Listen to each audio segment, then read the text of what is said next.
Good afternoon. High noon start here on a Monday. Hope everyone had a awesome weekend. Happy belated Father's Day, I guess, to all the fathers out there. Hope you had a good weekend, shared some time with family, all that kind of stuff. And I hope your sales were great too. We have a lot of work to do today. We have a lot of stuff to ship out today. Typically, I ship on Saturdays. So what we ship on Monday mornings is just the sales that came in since Saturday around 11 or noon time. But now we got 3 full days of sales. Kim and I skipped town. We were away for the weekend. We left Friday right around noontime.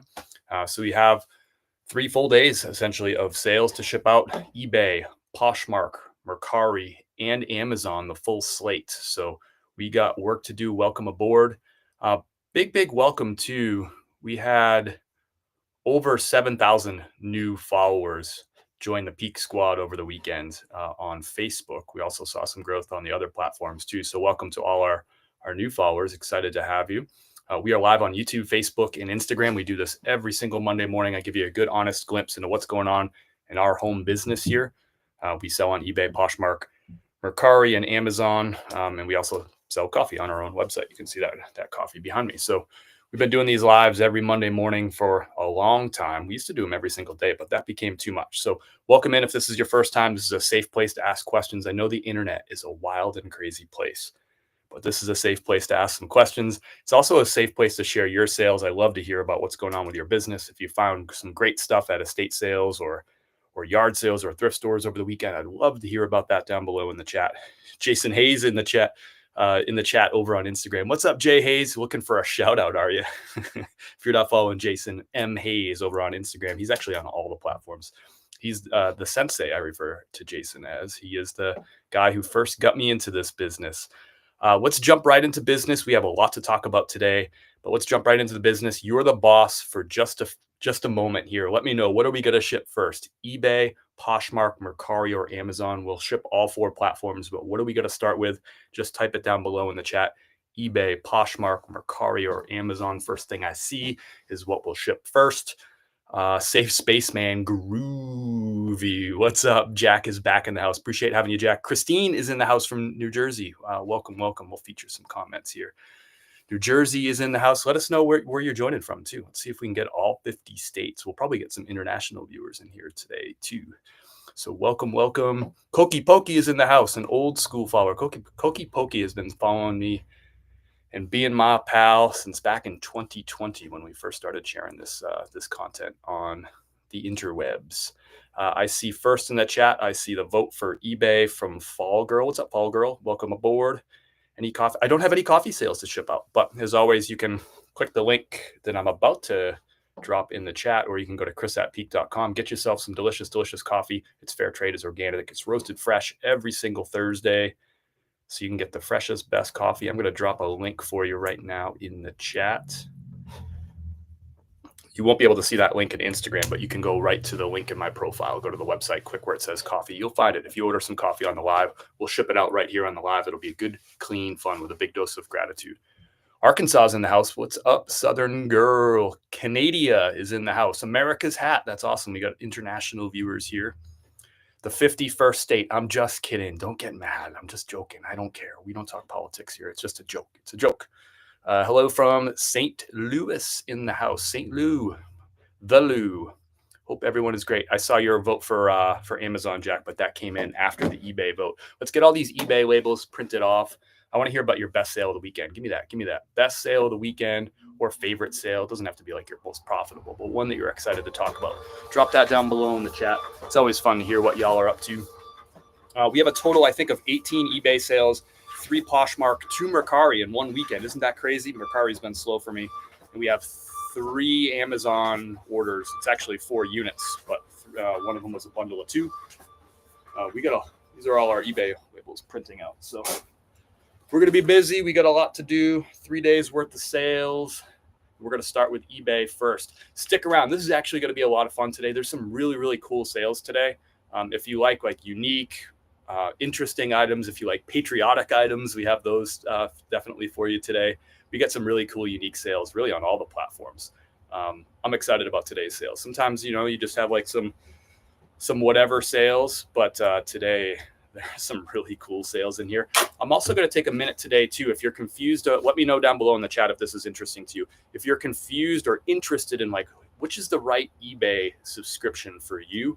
We're going to dig into that today. We'll do that probably. We'll ship eBay first, and then we'll dig into that question. But let me know if that's interesting to you. I got that question a couple times over the weekend. Like, what's the best eBay store subscription, if any, are right for me? If you're interested in that, just drop a Y down below in the chat as a yes. If you're interested in that conversation, what I'll do is we'll do a shared screen. I'll dig into what those different subscriptions are. We'll decode eBay's languages, and eBay's language, and we'll talk about what might make the most sense for you and your business. And I can answer your individual questions about that too. So let me know. Is that interesting? eBay store subscription conversation. Drop a Y down below in the chat for that. North Idaho, Koki Pokey is in the house. Yes, Jason and Chris are here today. The sensei is in the house. The guy who taught me 96.7% about what I know about the reselling business is in the chat. Give him a follow. Give him a follow.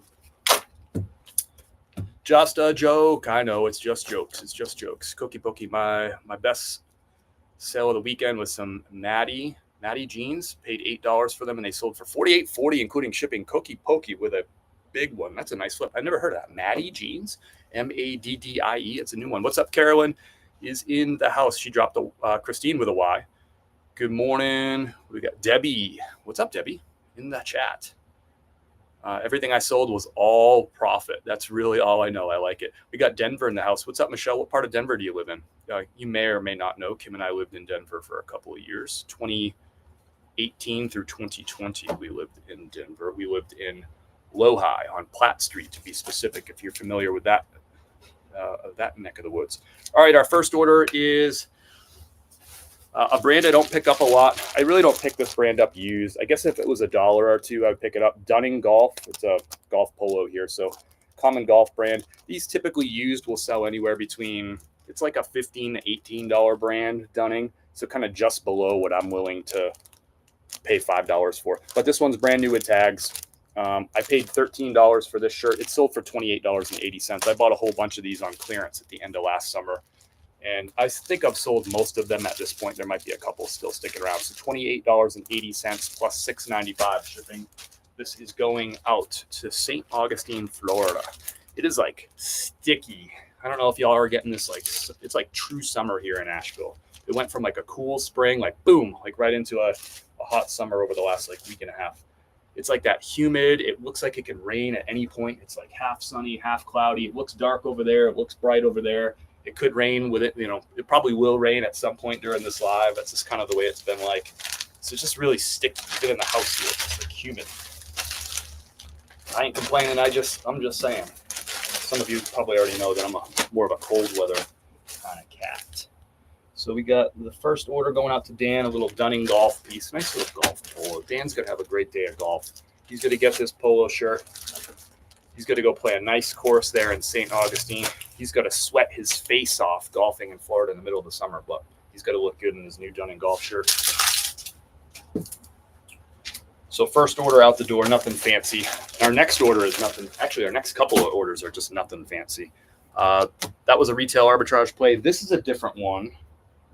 I did a store buyout. It was kind of a selected store buyout. I went. Somebody was getting out of the reselling business, and they wanted to get rid of all their inventory. So I cherry picked, I don't know how many it was, 80 or 100 items from their Poshmark store, and bought them for $6 a piece. This is a pair of Zaya active leggings. Not something. I don't buy a ton of women's clothes. Probably 10% of my sales are women's, whereas 90% are men's. But Zaya Active, I picked up a handful of pieces of Zaya on this buyout. And it was $6, including shipping, I think was how it worked out. So this one sold for $15. I've sold most of that Zaya stuff. This might actually be the last one that was part of that buyout. Not great money there, but again, it was just a bunch of inventory that showed up at my front door in a package. I didn't have to go source it all and stuff. So some of the stuff I made a lot more money on, some of it not so much, but Zaya going out the door, a little leopard print, women's size 12 if you care. This is going to Karen. Karen's out in High School, Tennessee. Welcome in. New to the area, we'll email you questions about some good thrifting places. I'll save you the email. New to the area. You're new to this area, Michelle? You're up in Asheville? If you're in Asheville, I don't really have like secret places. I just go to the the Goodwills and a couple mom and pops, and I just do a cycle. There's not like one place that's better than the other places. There's not a hidden honey hole that I'm hiding from anybody. They're all just pretty good, and some days they hit and some days they don't. So I don't have any like, you could save the email. I don't have any like, like, hey, this is the place you got to go to kind of thing. I'd tell you if I had it, but I just don't have it. You just got to hustle, get it to all the stores you can every week and see what hits, and then go with the hot hand. You might find like one that hits consistently for a few weeks, but it will cool off again, and that's that. So that's my inside scoop there. No, in Littleton, North Carolina. I don't know about thrifting in Littleton. I'm sorry. I don't think I've ever been to a thrift store in a town called Littleton.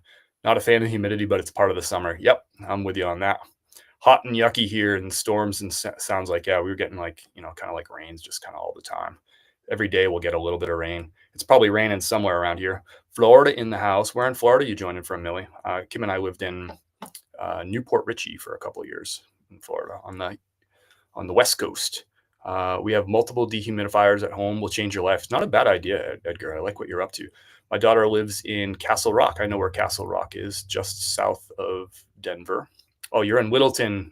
You're in Littleton, Colorado. Got it. I'm sorry. I'm picking it up. Denver. I like to go to Mile High Thrift. The bins is pretty good, although I hadn't shopped at the bins when I was out there, but I got some friends who source out in that neck of the woods, and they like the Goodwill bins. The what do you call it? The outlet. That's a good one. But I like Mile High Thrift, and then I just hit the Goodwills. Out of all the Goodwills, I had the most luck at the South Broadway Goodwill. But gosh, I mean, I haven't lived out there since 2020, so the ups and downs of those thrift stores, it's going to be more based on like how well they're staffed right now and how well they're managed. And that probably changed, like, their staffing and their managers probably changed like 5 times since I left in 2020. So I hope that's helpful. But Mile High Thrift was probably my best spot out there. I don't know if it's still good, but that was 5 years ago. But that's hope that helps. My best sale of the weekend was a Disney Magic band. I sold it for $15. I bought it for $15 and sold it for $103 plus shipping.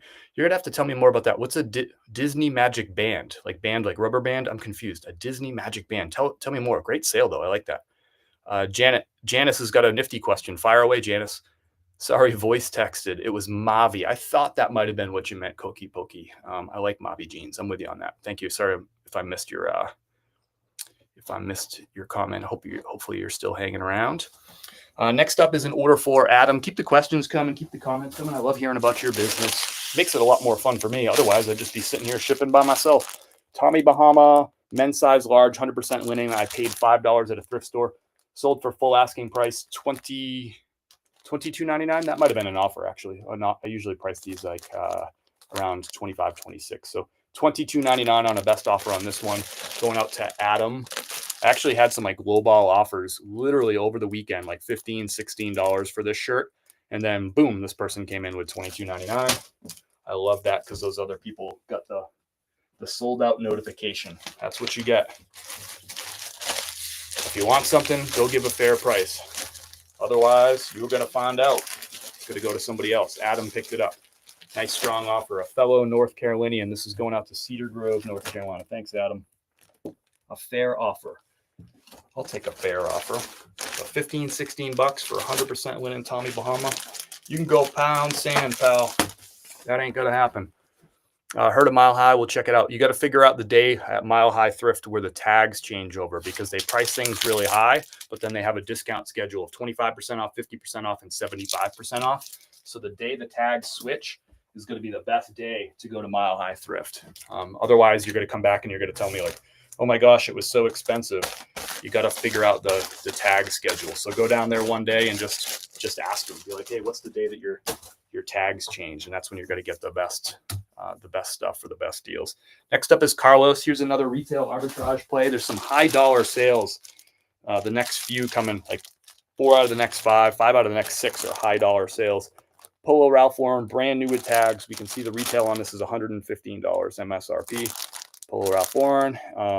And this is just a red polo. It's got that kind of like striping on the collar. I used to think that these would probably sell better, like the ones with the little stripes in the collars, but honestly, a plain solid red I find sells better than the ones with these like little stripes on the collar. Seems like, more people just like that. I would have thought the other way around, just because this is a little bit more unique and less common, but it sold for $58.99. I paid $29 for this one, and this is going to Carlos. Thanks, Carlos. Carlos is in Davenport, Florida. I do a lot of retail arbitrage with Polo Ralph Lauren. You see it probably. We feature it a lot on this live. Welcome in if you're joining for the first time. We picked up over 7,000 followers over the weekend on Facebook, so I appreciate all the new folks. Of course, I appreciate the OGs that are in the house as well. I'm having an issue with FedEx. I use FedEx Ground, whatever it is called, where they pass it on to. Yep, that's the Ground Saver is what you're talking about. I guess they split the loss. It's lost. They tell me to file a claim online. They told me to call the 1-800 number, and they went around in circles. 16 phone calls later, still no help. With FedEx, I just go online and I fill out the claim thing. I haven't had to fill out a claim on FedEx for probably about 2 years, if my memory serves me right. Cookie Pokey, I'm sorry that you're experiencing that, but I just went online and I filled out the claim, and then they reimbursed me money. I don't remember like having to talk to anybody on the phone or any of that stuff, but again, that was probably 2 years ago, the last time I had to deal with that. But I hope that works out for you. Hopefully that was helpful. I'm not sure if it was or not. But I mean, yeah, if that doesn't work, then I would call for sure, but I just did it online. I tried to fill out the claim thing. It told me to call the 5-800 number. Maybe I'll ask this to the chat. I mean, my knowledge with my memory of 2 years ago filling out the online claim for FedEx is probably not super sharp. Has anybody had any luck filing a lost package claim with FedEx? How did it work out? What did you do? How did you get to a good resolution? Let me know down below in the chat so we can give Cookie Pokey over on Instagram some insight there. Found a Frank and Eileen women's denim shirt at a yard sale for $1. Sold it for $72 in less than a day. Let's go, Rachel. Let's go, Rachel. Bring me some of that thunder like Rachel just put up there on the screen. I love that. Great brand to look for, Frank and Eileen. People, hopefully you're writing that one down. If you don't know it already, write that one down. I don't know that I've ever found a Frank and Eileen, but that's really cool. I don't spend a ton of time in the women's section at thrift stores. You got yours at a garage sale, though. That's sick. I use Poshmark's automation tool, but not the cross lister. Is Poshmark's cross lister the same as Nifty? Christine, you use the Poshmark automation tool, but not the cross lister. Is Poshmark's cross lister the same as Nifty? Which I think, I'm not sure what you're asking, Christine. I'm not familiar with Poshmark's automation tool. Whose automation tool are you using? Like, what's the tool that you're currently subscribed for automation? I think I'm confused there. You might need to rephrase your question. I'm not picking up what you're putting down. I'm sorry. I'm sure we'll figure it out. I just need some context. I never use FedEx, too many charges and lost stuff. So there you go. I don't often use FedEx either. I prefer to use UPS over FedEx. And here's a funny thing. I got a FedEx shipping label right here, but this one's not my choice.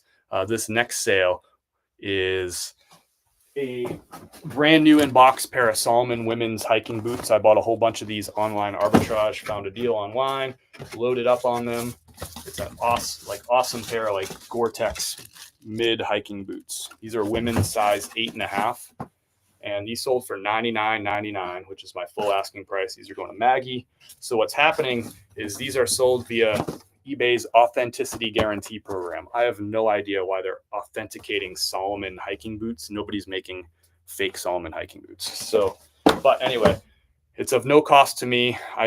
This shipping label is free. It's a FedEx shipping label. It goes to their authenticity center, which is in Moonachie, New Jersey. So this is going to go there. Somebody's got from eBay. Going to open up this box. They're going to look at these Salomons. They're going to confirm that they are authentic. And then they will put them in another box and send them along to the customer. And this shipping label is free. So I collected $99.99 from the customer. Of course, I pay my eBay fees. But I don't have to. I did not pay for the shipping labels automatically generated by eBay. And they're going to take care of it once they get it. Just got to put a little void fill in there so this doesn't bounce around in transit. This order is going to Maggie. Thank you, Maggie. I manually cross-list to other platforms now. Okay, let me back up here. So you use Prime Lister. Okay. Let me just see if I manually cross-list to other platforms now. So I'm going to scroll back up to your question, see if I can put this all together, Christine. So the question is, I think you're saying I use Prime Lister's automation tool. I'm trying to piece this together. I manually cross-list to other. Christine, can you piece it? There's like a bunch of pieces to your question, and I'm still not putting it all together. I'm sorry. Could you kind of give a?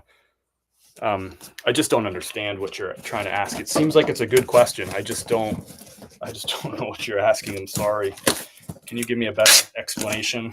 Maybe like all in one text. I'm trying to like put together like a few of your comments to try to make sense of it, and I can't. I'm doing my best over here. So nice sale here. I'm pretty happy with these. I still have a bunch more of these Solomon boots. I've already sold a whole bunch of them pretty quickly. And this one is going to the eBay Authenticator through FedEx, which means I got to go make a stop at Walgreens today to drop those off. That's where I drop off my FedEx stuff. I tried to start on eBay. It's easiest. I tried Posh and was so confused, quit soon after. That's interesting. I find I started with eBay too, and I find Poshmark is a way simpler platform as far as like the shipping's all flat rate to the customer. You have to, put in a lot less information when you create your listing. To me, Poshmark is a much more intuitive of the two platforms. And I started on eBay. I think eBay is a huge learning curve compared to Poshmark, but everybody has different experiences, I guess. Mike is here. What's up, Mike? Welcome in. Oh, you're on two. I'm super confused. So you're Jack and you're Mike. This is really confusing, brother, but I'm glad that you're here. Sorry, if I join Nifty, will it also send out offers like Prime Lister does? 1 second, folks. I gotta grab this. Hey, I'm live.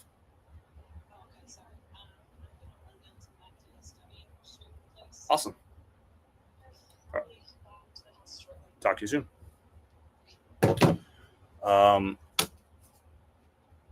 If I join Nifty, will it send out offers like Prime Lister does? I'm not familiar with how Prime Lister functions. That's not one that I've tried. I reviewed it, like I looked at their options, and it wasn't going to be a good fit for my business. So I can't compare it to Prime Lister because I've never used Prime Lister, but I'll say this.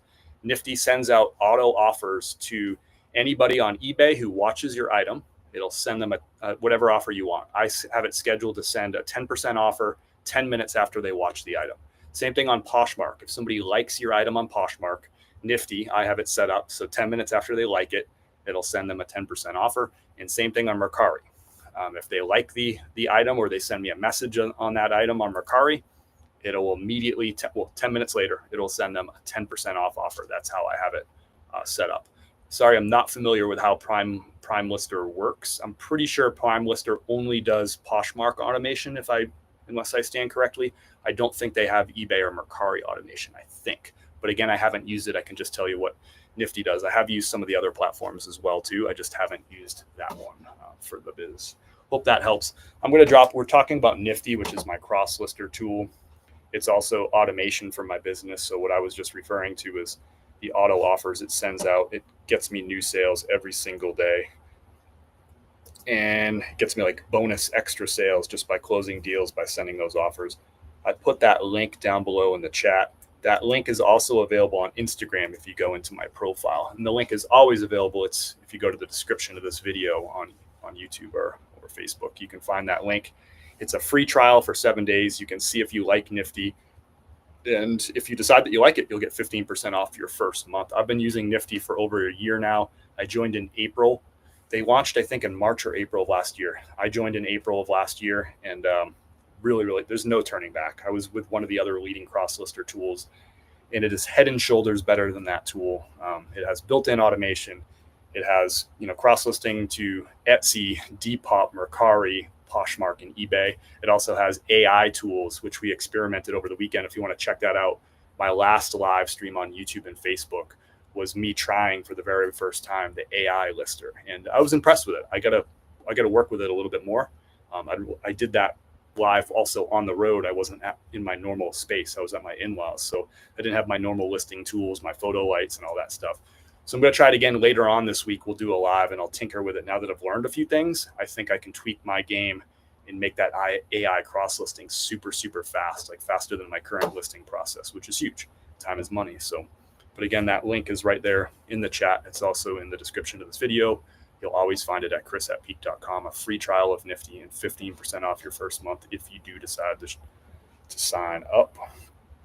All right. And we just had somebody sign up for a trial while we're here live. So whoever that was, awesome. Thanks for giving it a try. And I'd love to hear your feedback on it when you get in.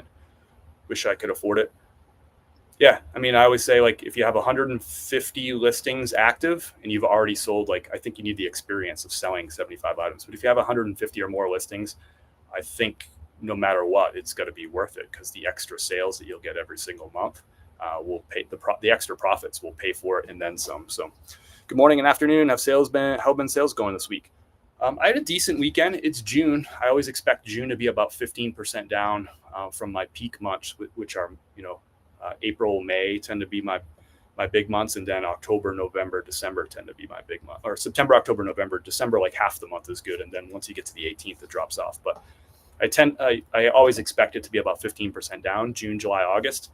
Typically, one of those months every summer is actually really good, like shockingly good. I never know which month it's going to be. Sometimes it's August, sometimes it's July, sometimes it's June.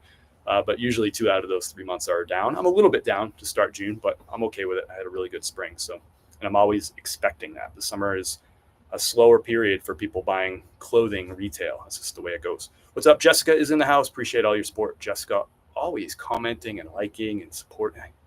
I don't deserve it, but I appreciate it.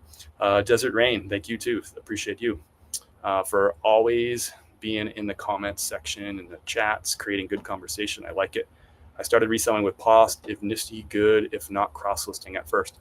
Well, Michelle, I would encourage you to, to me, the investment in Nifty. So your answer is yes. Yes, if you can just get the automation tools that will work with Poshmark, which will share items constantly, thousands of items. I can tell you exactly how many shares I've had so far today. Give me a second here. If I go into my dashboard, so far today on Poshmark, Nifty has done 1,429 self shares. It has also shared 2 items to parties, and it has shared 157 of other people's listings too, to feed the algorithm. So if you're just going to stick with Posh, then yes, I think it's worthwhile, because it's going to send auto offers for you. It's going to do shares. When we look at the Poshmark share, it's already sent 5 auto offers to people who have liked items on Poshmark today. So that's also happening. So to me, it's worth it for the automation tools. But if you're going to invest in Nifty to help grow your business, if you're just on Posh, I would consider cross-listing to eBay, because eBay, I'll give you some exact numbers from my dashboard here. So last month, May, which is our last completed month, 69% of my sales were on eBay and 9% of them were on Poshmark. So I had 254 sales on eBay as compared to 50 on Poshmark. So if you consider the opportunity there, if you're just selling on Poshmark, I mean, I think within your first month selling on eBay, you're probably going to outsell Poshmark in your first month. And then I think when you get to the 3-month mark, you're probably going to be looking at double and triple the sales on eBay as compared to Poshmark. That would just be some rough estimates. I haven't looked at your inventory and all that. Everyone's got a different inventory mix, but literally 69% of my sales eBay to 9% on Poshmark, 21% on Amazon, and 1% on Mercari. So to me, that 69% eBay is always my biggest platform. If you go back to April, it was 72%. If you go back to March, it was 71% on eBay. And so far in June, it's 63% of my sales on eBay. So to me, I think your biggest opportunity, if you're just on Poshmark, if you're going to invest in Nifty, would be to get both the automation and the cross-listing tool and start getting some stuff up on eBay. There's just so many more buyers on eBay. That would be my thought process. You asked, I gave you an answer. Sister Steph Peak is in the house. My mom and dad are visiting my sister out in Arizona. I hope y'all are having a nice visit. And good morning to you out there in Arizona. Francis is in the house. What's up, Francis? How are you? Good deal. Want, share, and offer tools, etc. Yep, get all those. Get all them tools. Signed up Friday. I was using Flip because of the money, but the ease of cross-listing, automated delisting, and doing it on your phone, lots of time saved. Ton of great points right there. I know Flip is a very inexpensive option. And if you have less than 150 listings, I think Flip it might be a good investment for you. But I think the switch, like Lauren did over from Flip to Nifty, I mean, the speed of cross listing is going to be so much different, and you're going to get all those automation tools. Um, yeah, it's apples to oranges between those. It's probably pineapples to oranges. Like Nifty's the pineapple, and Flip is the orange. The tools just really they're not in the same league. I haven't started selling yet. I'm a little hesitant about the shipping process. Michelle, don't let fear hold you back. Let's get going. You'll figure it out. Anybody can figure it out. Even Chemo figured out shipping. If Chemo figured out shipping, you can figure out shipping too. What's up, Chemo? How are you, bud? Today we're going to see some wineries. Nice. You'll make mom and dad happy with the wineries. Hope you have a great travels there. I hope you're driving the stuff. 6 orders today, Francis. I love to hear that. Thanks for sharing. That's great. Francis is crushing it. I was on Flip before, and the money is so worth it to switch. There you go. You heard it from Rebecca first. Let's ship some orders, y'all. Let's ship some orders. And stick around if you're interested in the conversation about which is the best eBay store for you. We're actually going to do that as soon as I finish eBay sales.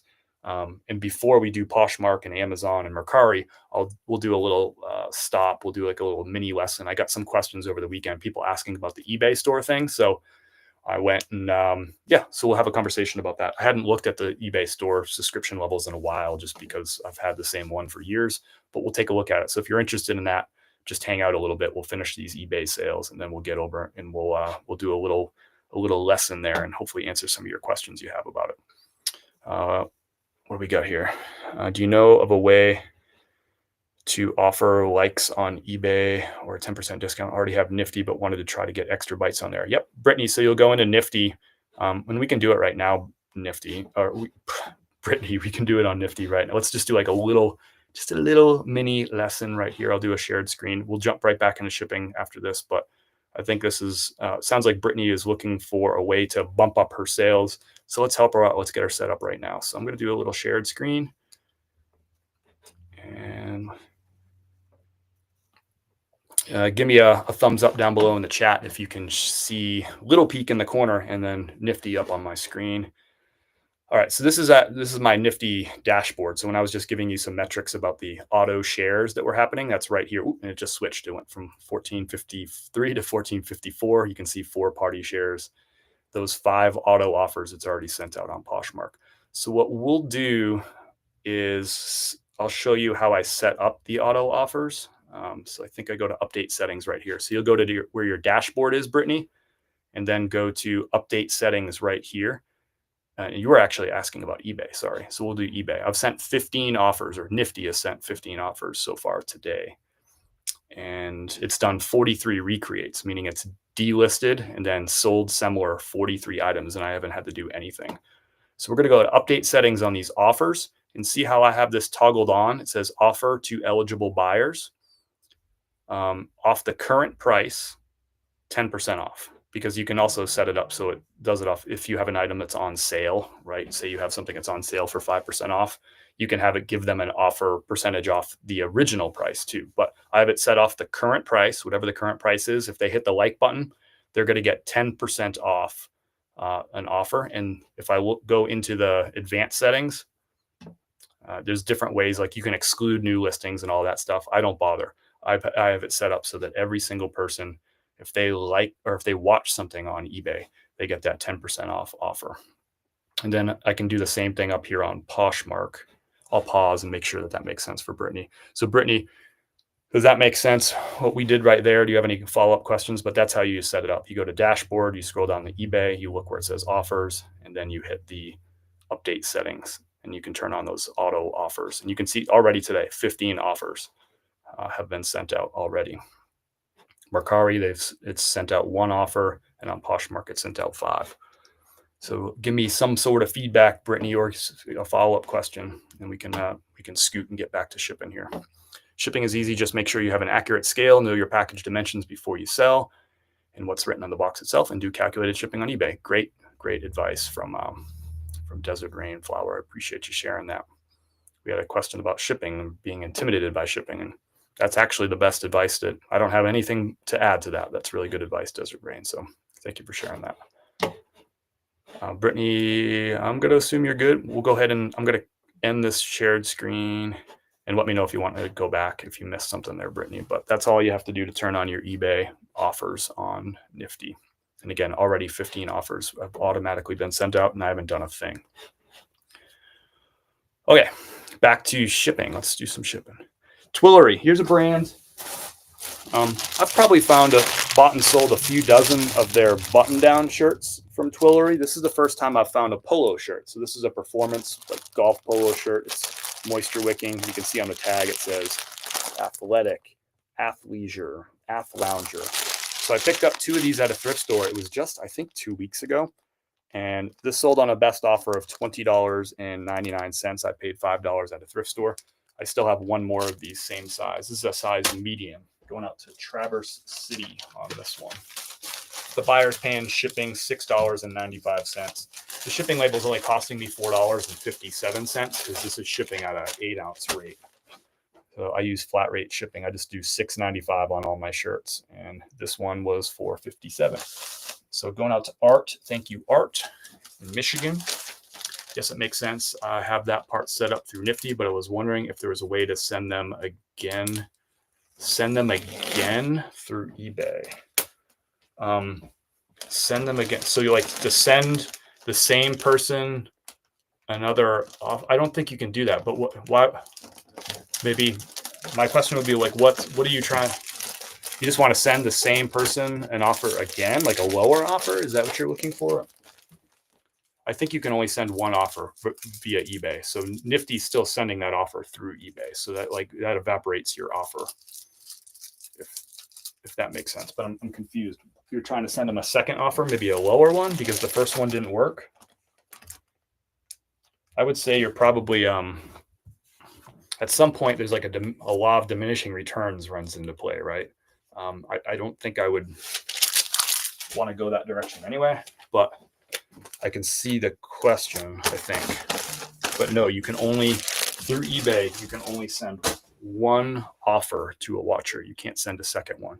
And even though Nifty is the one sending the offer, they're sending it through eBay. So they've used up your offer. I think that's what you're asking. Next up is Ricari gave me one of my 25% off. Gave me one of my sales 25% off. Guess that was a promotion. I'm not familiar with that. I don't know what happened there. You'll have to teach us, Francis. That's new to me. 25% off. I guess that was a promotion. What's up? Kelsey's in the house. Next up is another brand new tag full Ralph Lauren. Actually, gosh, I think we have 3 of these today. You can see the retail price on this is $138 right there. So brand new tags, Polo Ralph Lauren. This is a cool one. It's got like a crest on the chest, and it's got a big stripe through the middle, and it's got the contrast collar. This one sold for $69.99. I paid $29 for it retail arbitrage. Buyer paid $6.95 shipping. This is going to Copperas Cove, Texas. Going to Kwame. Thank you, Kwame. I have 70 items with likers on eBay. I wanted to send it again to see if I could get a bite.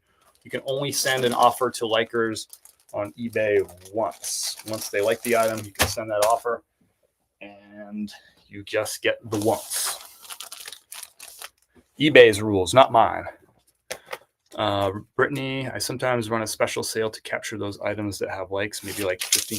Yeah, I mean, if you run a sale, I think those people will get a notification that there was a price decrease, and I think they get that notification via email. So you might want to consider doing that. That's not something that I ever personally have messed with. Oh, thank you, Cindy. I'm glad that you enjoyed the coffee. That's awesome. I appreciate you trying it, and I appreciate the feedback. That means a lot to Kim and I. That's our little business, our little coffee. I love it. Thank you, Cindy. If you have an eBay starter store, you could try running a sale. Something has the item in the watch list and price change, purchase that if you're already. Gotcha. So there you go. Desert Rain's got. I'll leave that advice up on the screen so y'all can read that from Desert Rain. Good stuff right there. I know some things. I don't know as much as Desert Rain does, though. Next up, we got this is one of my favorite sales of the day. Maybe my favorite. Ooh, there's so much. We have like so much heat coming. So like so many unique, really cool items. But this might be my favorite. It's probably tied with a couple others. Peter Millar, Summer Comfort, right? Men's size extra large. But if you look really, really closely, I'll leave it up there on the screen. See if somebody guesses the pattern on here. What is going on this shirt right here? Is any guessers? I'll leave this here. Somebody's got to notice it. I'm trying to hold it still. Can you see that pattern? What is going on this shirt? Any guessers? They do get an app notification and email tested with my husband's account. Nice, Rebecca. Good stuff. Appreciate you sharing that. Any guessers on what that pattern is all about on this Peter Millar? It sold for $60. I paid $5 for it at a thrift store. I listed it in January. And Daniel. This is going to Daniel. Thank you, Daniel. It had some light yellowing on the collar, very light yellowing. And it had some like light yellowing in the pits too. I don't know. Maybe you're not able to see it. It does, Jerry Ann, that not camo, no. Do you see like the little graphics? Can anybody see what any of those graphics are? I'm just seeing it. It's like a good like trivia right here. But I have a golf cart. No, I need to list. Yeah, any of these prints for Peter Millar do really, really well for me. But some of them are like special edition golf tees. Yep, there is some golf tees on there. That's some of the graphic. Yep, there's more important stuff. Can't really see the pattern on the phone. Gotcha. Sorry, it's probably too small. I'll see if anybody guesses it. So Peter Millar, size XL, $60, even with some little like light yellowing on it. Still $60. Sports balls, baseball bats. There's definitely some hockey sticks. There's no, I don't think there's any baseball bats. Breakfast food. I don't think there's any food on it. That's a good. I guess y'all don't really have a good look at it. So this is Happy Gilmore. So it's got Bob Barker. It's got Adam Sandler on there. It's got the alligator. It's got Chubbs' hand on there. It's got the jacket. What did they call it? The green jacket. The alligator with the golf ball in its mouth. It's got Happy Gilmore throwing his hockey stick like into the water. So this is a special edition release. If this was in good condition, I could have got, like, it wasn't good condition, but if it was in excellent condition, I could have got $80 or $90 for this piece.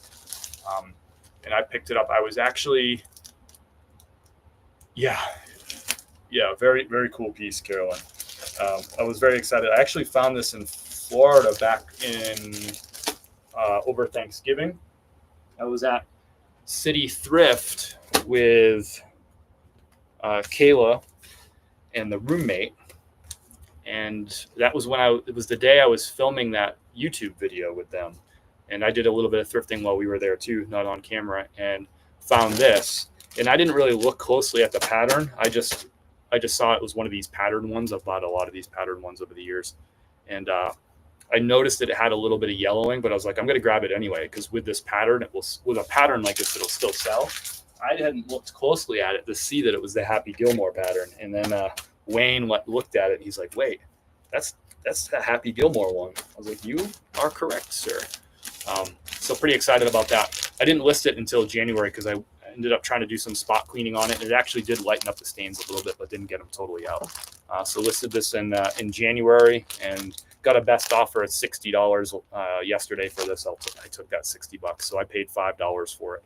Sold for $60. The buyer paid $6.95 shipping. So awesome flip right there out of a thrift store, even with the stains.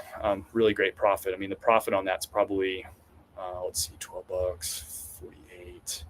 Profit on that's going to be like $45 at the end of the day. So really good flip right there. Yeah. Really good flip. That's one of my favorites from the weekend for sure. But I have some really good ones. I have a City Thrift here in Tampa. Was it that one? Yep, that's the one. Well, all right. Next up is a new Rag and Bone.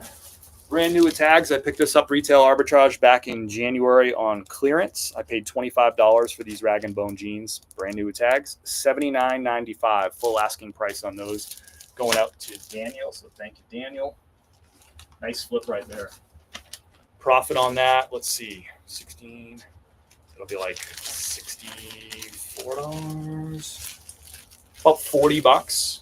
I'll make a couple bucks off the shipping too. So about $40, maybe $42 total profit on this. I don't mind paying up $25 for something that I know is going to sell for $79. No problem. Again, I'm more focused on the dollars per hour than I'm focused on. Where'd that thank you card go?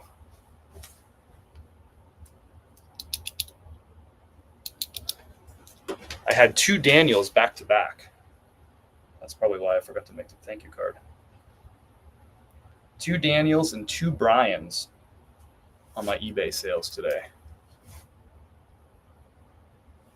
Two Daniels. So those are the hot names. Actually, I had two Daniels and a Dan. So Daniel's the winner. I'm assuming that Dan was also a Daniel. So thank you all the Dans out there. Rag and Bone. So great. I mean, I love that. $40 off this. If they have a golf course logo, do they still sell? So that's a great question. I guess you asked a yes or no question. So the yes or no answer is yes, they still sell. But some golf club logos are worth more than others. I found a golf club logo the other day. I'll drop a video about it soon. But it would have been something like a $25 polo, but because of that country club, which is a really exclusive country club, it's probably going to sell for about $80. Whereas like your neighborhood, like 9-hole course, it's probably not going to help the value. It probably will keep the value neutral or maybe bring the value down a little bit from $25 if it's a $25 plain shirt. The logo from your local 9-hole country club probably will get 20 to 25, but if it's one of these really elite courses, then you can get a lot more money for that shirt. So it just sort of depends. But I still pick up a lot of them with country club logos for sure. Next up is a Peter Millar. Love Peter Millar pants. This is called the Crown Vintage Canvas 5-pocket pant from Peter Millar. I just picked these up. Sold on it. This was a nifty best offer, so $26.10.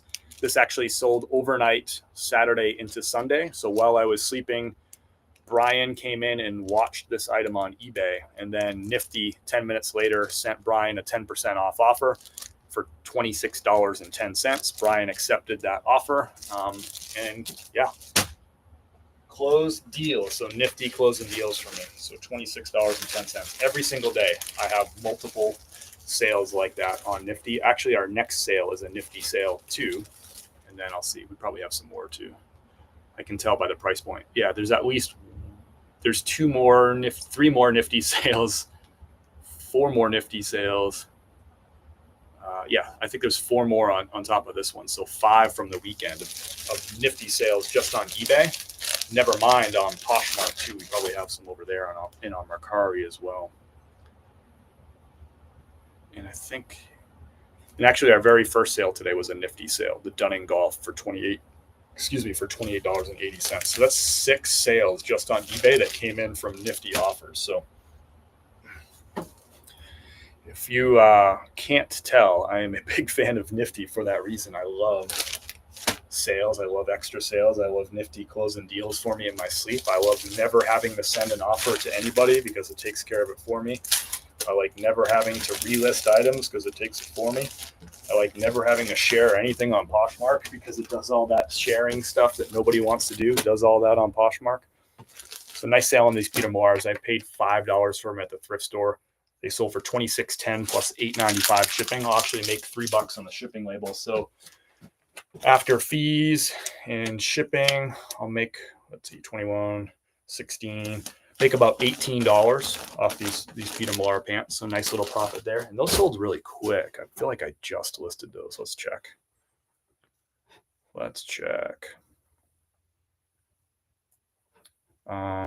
16 days. So just over 2 weeks to sell. I listed them on May the 29th. They sold on the 14th. So 16 days to sell those. So nice quick sale. Thank you, Nifty, for the assist there. What do we got? Have them all pre-wrapped and ready to go. Just toss them in a shipping bag. Seems like it's super easy, huh? Shipping's super easy. For sure, Sister Steph.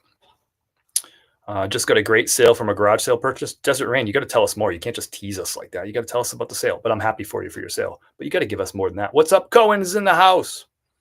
How are you, Cohen? My man from Trinity, Florida is in the house. The man, the myth, the legend, Cohen. What up, dog? Do you have more success going to the same thrift stores multiple times a week or going to different ones within the week? So this is a great question. And this is going to totally depend on like your thrift stores, your area. I'm going to tell you what worked for me, but that means nothing for how it's going to work for you in your area. I've ran this business in Colorado. Like I lived in downtown Denver, Colorado. I ran this business just outside of Tampa, Florida. And now I've run this business in Asheville, North Carolina. And my answer would be different in each of those places. There's some stores that I would hit multiple times in those other places, whatever. Right now, I haven't been hitting the same store twice in the same week. But there are people in my area who literally hit the same Goodwill 6 days a week, no joke, every single day they go, right? So for me, I don't do that. I typically go to stores once a week. When things were really hot here and like the stores were popping and back in February, I hit a couple of my best stores. I would hit them twice a week. There's also one that's like right down the street from me that's like 5 minutes away that I can often swing by when I'm on my way to or from things.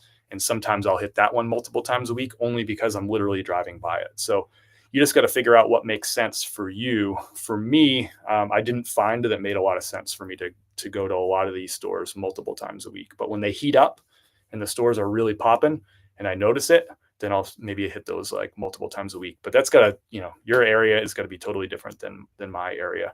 Somebody who doesn't have as many thrift stores might have to go to the same thrift stores a couple times a week because you might have to, if you only got like 4 thrift stores within a half hour of you, well, shoot, I mean, you're going to have to go multiple times a week, right? So I have about 8 or 9 thrift stores within 30 minutes that I can hit, and that's what I hit. And I don't really leave that 30-minute area very often because I don't have to.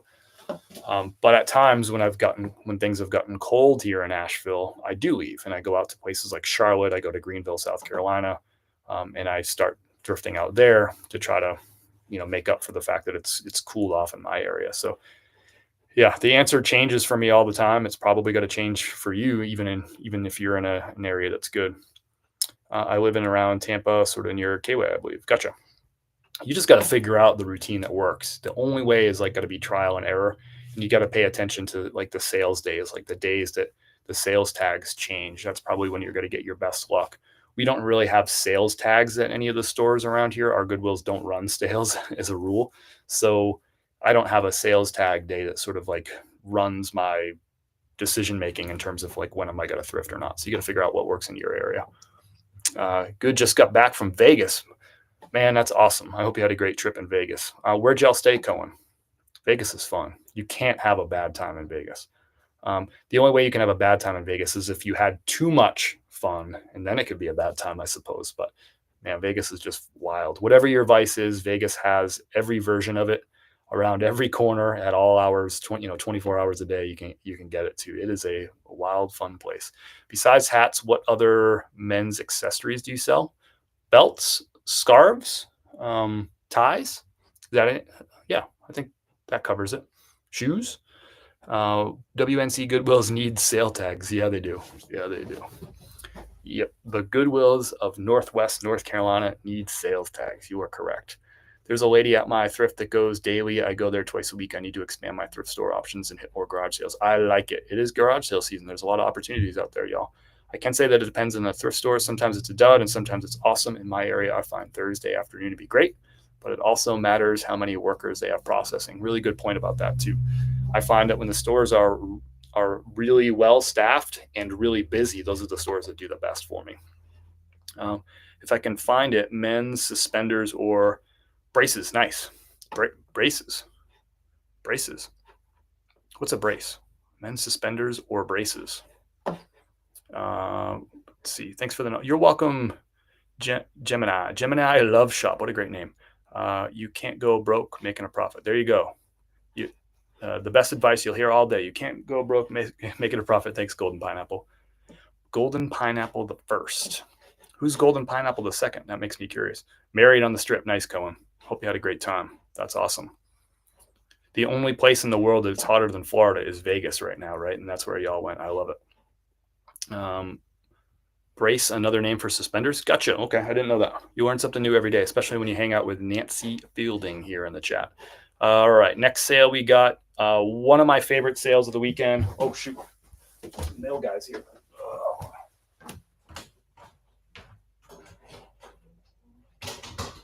Hey, bud. I didn't hear you pull up.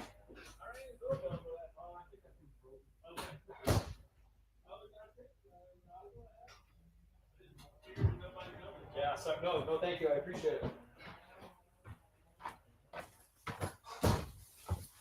Man, mail guy's early on a Monday. He usually comes like 2 o'clock, but that's all right. I have to go out and about. I have to drive by the post office today anyway, so it makes no difference. Next up is one of my favorite sales of the weekend. I told you we get some really, really cool stuff coming. I made a post about this one yesterday. Brand new with tags, Columbia PFG Star Wars collab. Ever seen one of these before? I never have. I didn't know Columbia did collabs like this. So Columbia Star Wars, you can see that's brand new with tags. I picked this up for $20 retail arbitrage on clearance. I don't know what the retail is. Retail is $75. So this actually sold for above retail. Imagine, because it's a rare find to grab this piece. So this sold for $80.10. This was on a nifty offer. So I had this listed for $89.99. Doug came in and watched this item on eBay, and Nifty sent him a 10% off offer. So $80.10, done deal. I woke up to this. I think this was Saturday morning. I woke up to the sale, and I was pretty pumped about that. So in my sleep, an $80 sale. It did take a while to sell. I picked this up, I think I picked this up last August. I didn't even remember I still had this, and I'm actually surprised it took that long. But I'm fine with paying $20 and waiting, 9 months to have something sell, 10 months to have something sell. I'm okay with that. If I had 10 of these, it would have been a little different story. But so $80.10 from $20. What's my profit off that? It's gonna be like 64, 65 minus 20. It's like a $45, and then I made a couple dollars off the 45. About a $47 profit off that one piece. I had to sit on it a little bit. Honestly, I forgot I had it. I probably would have marked it down if I knew it. I've never seen a Star Wars PFD. Me neither. That's the first time I saw it. When I came across this one at the store on clearance, I was like, please, please, please have like 10 more of these, please. But they only had the one. I was really hoping that would be I really quickly scanned all the racks looking for that pattern, but I'll take the one, and I'll take like the $47 profit. Do you pick up style-based items, or just what sells well for you? Winona, I'll pick up anything that I think, I shouldn't say that I think, I'll pick up anything that the data tells me that item will sell reasonably quickly and turn me a profit. So whether it's based on the style, we're based on the brand, I just look up sales history on eBay and see what the sell-through rate is on those items and see what the average sale price.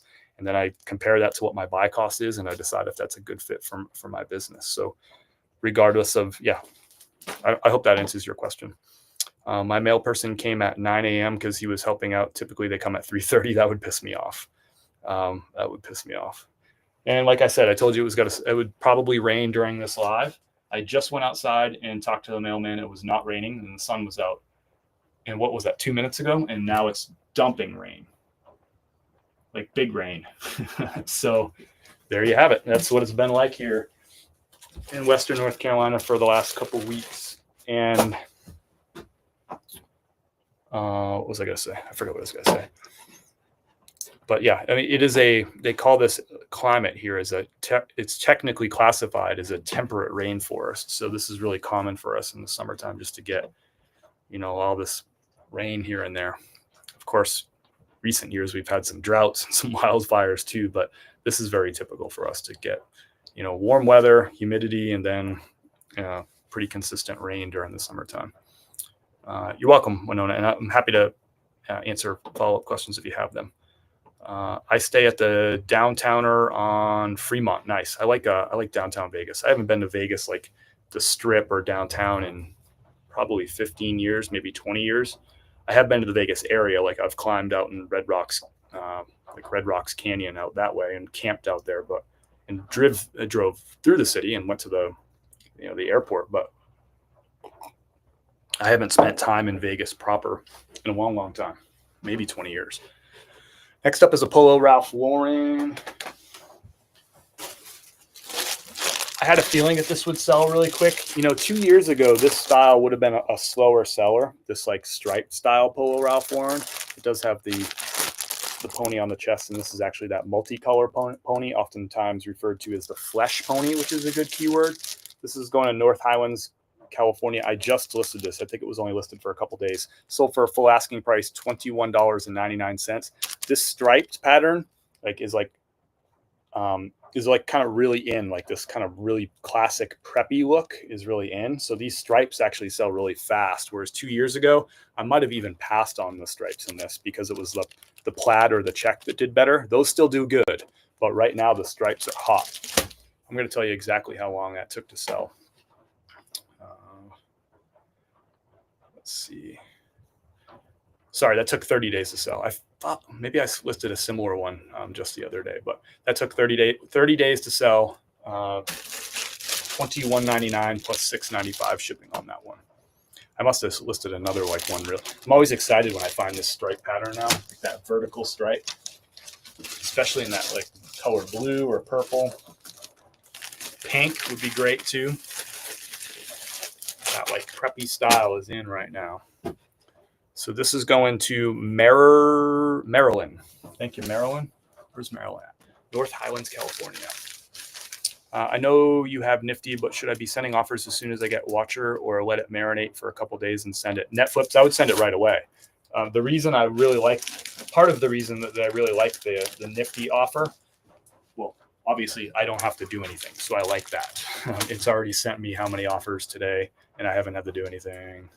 Dashboard, let me check. It's sent 16 on eBay, 5 on Poshmark, and 1 on Mercari. And I haven't had to do anything. Otherwise, that would be 22 offers that I would have had to go in there and manually type in and all that stuff. Annoying. I don't got time for that. But the real reason, the most important reason is it doesn't let that buyer off the hook. I wouldn't wait a couple of days. In e-commerce, they call that an abandoned shopping cart. So somebody went, they showed interest in an item, they put it in their cart, and then they didn't complete the transaction. And in e-commerce, people spend a lot of money and a lot of energy trying to get back those abandoned carts. They'll send you emails saying like, hey, I noticed that you looked at this item, and they'll give them a special offer or whatever. Very, very common. But they're not doing that. E-commerce brands and companies aren't sending them those emails like days down the street. They're sending them those emails pretty quickly because they know that there's some sort of behavior happening after that person liked the item or watched the item or put it in their cart. And one of those things is they could be shopping for that same item either on eBay or on another platform looking for a similar item. So I want that offer to get out there 10 minutes later because I don't want to cannibalize the full price sale. Like it could still be in their cart and they're just sort of putting in their credit card information. So I don't want to do it 2 minutes later, right? Because I don't want to discount something that they're going to pay full price for. But that 10 minutes is assuming that they're not still putting in their credit card information. They're probably still shopping for another item, or they've totally moved on with their day and they're not going to spend money on anything. So they're either not going to buy a shirt at all because they just were shopping and they're gone, or they're going to buy somebody else's shirt. Either way, I want that offer to be sent out really, really quickly. So no, I would not wait a couple of days. I would get that offer out as quick as humanly possible, whether you're using Nifty or something else. I don't think quicker than 10 minutes makes sense. You don't want to cannibalize the first full price sale, but I don't think waiting past 10 minutes makes a lot of sense. I've got 25 offers to send. Get them gone. Get them out there. We went to Kenny Chesney at the Sphere. Yo, that's awesome, Cohen. I really want to go to the Sphere. How was the Sphere? You got to tell me more about that. Cohen, you'll like this. I am fascinated by the Sphere. I want to go so bad. And like Kim, she's like she kind of like rejects it because it's like this new fancy, it's like classic Kim style. She's like, oh, it's fancy, it's different. I'd just rather go to like a regular show at a small venue. I'm like, look how cool this place looks. Like I want to go to the Sphere. So anyway, I'm curious, Cohen, what you think about the Sphere. Kim, that's like classic Kim. I'm trying to find the tab on eBay to set up flat rate shipping. I don't flat rate shipping rates. I don't know that there's a tab to do that. So I just enter in $6.95. Trying to think, is there a tab for that? I don't think so. I just have eBay templates. So all my shirts in my template, I already have it pre-filled for $6.95. But I don't know if there's another way to do it, but that's the way I do it. I have templates. Hope that helps. It was unreal. I bet, man. Cohen, that place looks freaking awesome. You saw the Eagles at the Sphere. It's incredible. That's freaking, I'd love to see the Eagles at the Sphere. That'd be crazy. That would be crazy. But my man Cohen's more of a country music kind of fella. So I know you'll enjoy Chesney over there. Like you, $6.95. Nice, Donna. Yeah, I don't know if there's a tab. I just set up templates. So I have shipping templates for shirts, long sleeve shirts, short sleeve shirts, polos, women's shirts, women's jackets, men's pants, you get it, each one. And then I put in a shipping rate for each of those. I have it all set up. Do you use a special background to take pictures or just rely on the app you use? I use Photo Room. And my background is this. I know a lot of people use special backgrounds, and that's cool. There's more than one way to do it. That's my background. It's really the only space I have. There just happens to be 2 closet doors there. I wish they weren't there, but they are. So I just use the Photo Room app to make a nice, clean white background. It removes that background, and then I replace it with a white one. So it looks super professional. That's what all the online retailers do. They use a white background for clothing on items, so you can really see the item, see the true colors, and not be distracted by the background. That's what I do. But there's different ways to do it. All right, next up is a sale for Paul. Paul got another new tags item here, retail arbitrage. I picked up a handful of these. I guess you're really not going to be able to see this item the way it's folded. Oh, you can see the tag right there.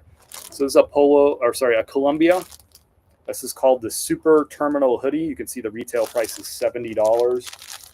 Nice little kind of lightweight fleecy hoodie thing. Sold on a nifty best offer of $29.66. I think I had it listed for $32.99. And so somebody watched this item. Nifty sent him a 10% offer, and we're done. Deal closed. Crazy how many sales I get from. Makes me wonder, how many sales would I really get if I didn't have Nifty at this point? There's so many auto offer sales, which is just crazy to me. So this is going to Carson City, Nevada. Nice little hoodie. I had a handful of these. I think I had some gray ones. Might still have them. I feel like I had some gray ones and I had some blue ones. I think I'm now out of the blue ones. I love these multi-quantity listings, but you already know that. Went to Hell's Kitchen in Vegas last year. $400 later. What's Hell's Kitchen? Sounds like a restaurant. Is that like a Ramsay restaurant? Gordon Ramsay? Is that what that is? I don't think I'm familiar with that concept, but that sounds like Gordon Ramsay. $400 is a lot for a meal. What do we got? Tammy's got another brand new with tags item. I picked up a whole bunch of shorts and polos and all this retail arbitrage clearance last January. I had a lot of these Travis Matthews shorts. A ton of them sold really quickly, and then they freaking just fell off a cliff and stopped selling. Retail arbitrage is a strange game, but I have sold 2 pairs of these this week, which is good. I don't have many of these left, but I had a ton of them. Some of them sold quick. Some of them just sat. This brand Travis Matthew has really gone downhill over the past couple of years. And I literally watched that happen. It opened last year pretty strong, and then I knew it was softening already, but fell off a cliff. I paid $11 a piece for these shorts. This one sold for $26.10. I was selling these for $35 plus early 2024, and it's just falling off the cliff. Again, another nifty offer, $26.10. And this is like multi-quantity listing. I had a ton of these. I think I only have a few left in this color. I'm finally running low on Travis Matthews shorts. I had so many of these. But that's what happens with retail arbitrage, right? You expect that some of them you're going to make some really good money on, and then at some point the market can tank, and you could get stuck with some of them. They take a little bit while to sell, and then your margins will kind of tighten up. That's the same with Amazon too. Oftentimes you'll find really good deals on stuff. You get them listed quick on Amazon. They'll sell really quickly for great money. Then a whole bunch of other people come on the same listing. It tanks the price.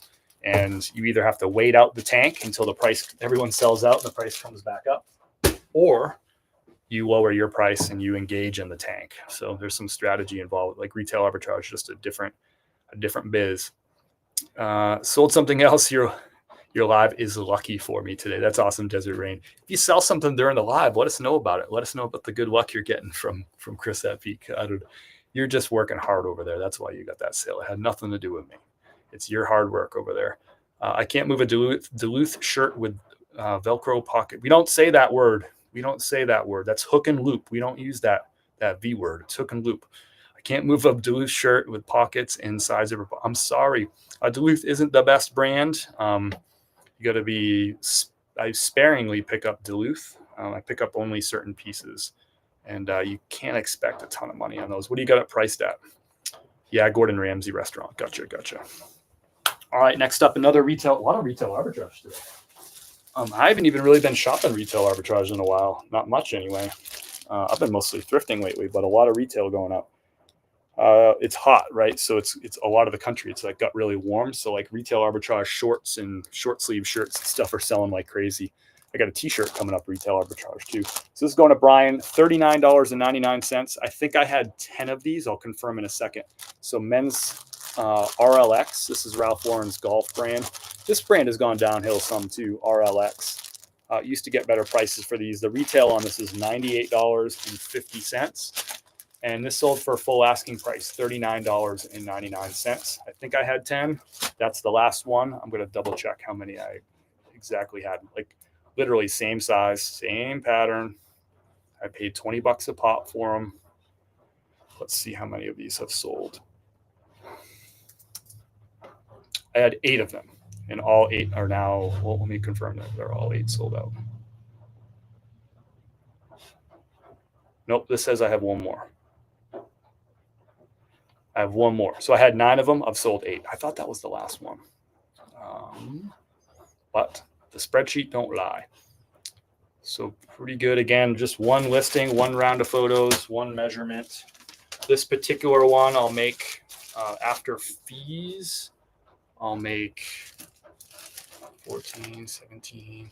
I'll make about $18 off this one, right? No, that's not right. 12, 13, 14. I'll make about $14 off this one. So they all sold for between $34.99 and $39.99. So I made between $9 and $14 on each one of these, and then multiply that by 9. So that one SKU made me well over $100 for one round of listing and measurements. I don't mind making a smaller margin if it's just going to be easy like that. And you can see the shipping on these is like doesn't really take any time at all. Be even faster if I wasn't flapping my gums talking to y'all, but it's way more fun doing it this way. Thanks for being here. What's up, K-Way? What's up, K-Way? So RLX out the door. 8 out of 9 of these have sold. 1 left. Next up, we got a Southern Tide. This sold really fast. Southern Tide Intercoastal pants. These took 4 days to sell. I know a lot of you don't pick up everything Southern Tide used to sell really well. That brand is it's come down over the years. The market's like really flooded. The brand's been around a long time. It's had high distribution for a long time. So you see it come down. But these pants right here are an awesome pickup. They're called Southern Tide Intercoastal pants. So these are like a golf style pant, like moisture wicking, breathable. These sold on a nifty best offer of $26.10. I paid $5 for them. Again, $4 days to sell. This right here is a hot selling item this time of year, like golf pants, wicking, hiking pants. Really, like I've sold so much of this crap over the past couple months. Just really, really hot sellers. You can find good brand golf pants, good brand hiking pants. These moisture wicking type of pants. I'm wearing a pair. You can't even see them. Like these are like Wrangler moisture wicking outdoor pants. Like real, anything in this category is going to sell really hot this time of year. These intercoastals I listed for, I think, $28.99. Nifty sent a best offer after Monroe liked this item on eBay. Monroe accepted that offer. Actually, while I was having breakfast Saturday morning, this offer got accepted. And I was just eating my eggs, minding my own business. I had bacon too, if you care, and some blueberries. And Nifty got this sale done for me. So Southern Tide, this is going to Monroe. So Intercoastal, I picked up the Intercoastal shirts too. Those sell well. They used to sell even better, but the Intercoastal shirts can still sell in the mid to upper 20s. And the pants definitely can sell for mid to upper 20s. This one for $26.10. I paid $5. After fees and shipping, I'm going to make 14, 16, 17, 18. I'm going to make $19 off these because I made $3 off the shipping too. So $19, 4 days, $19 profit after it's all said and done, and only took 4 days to sell.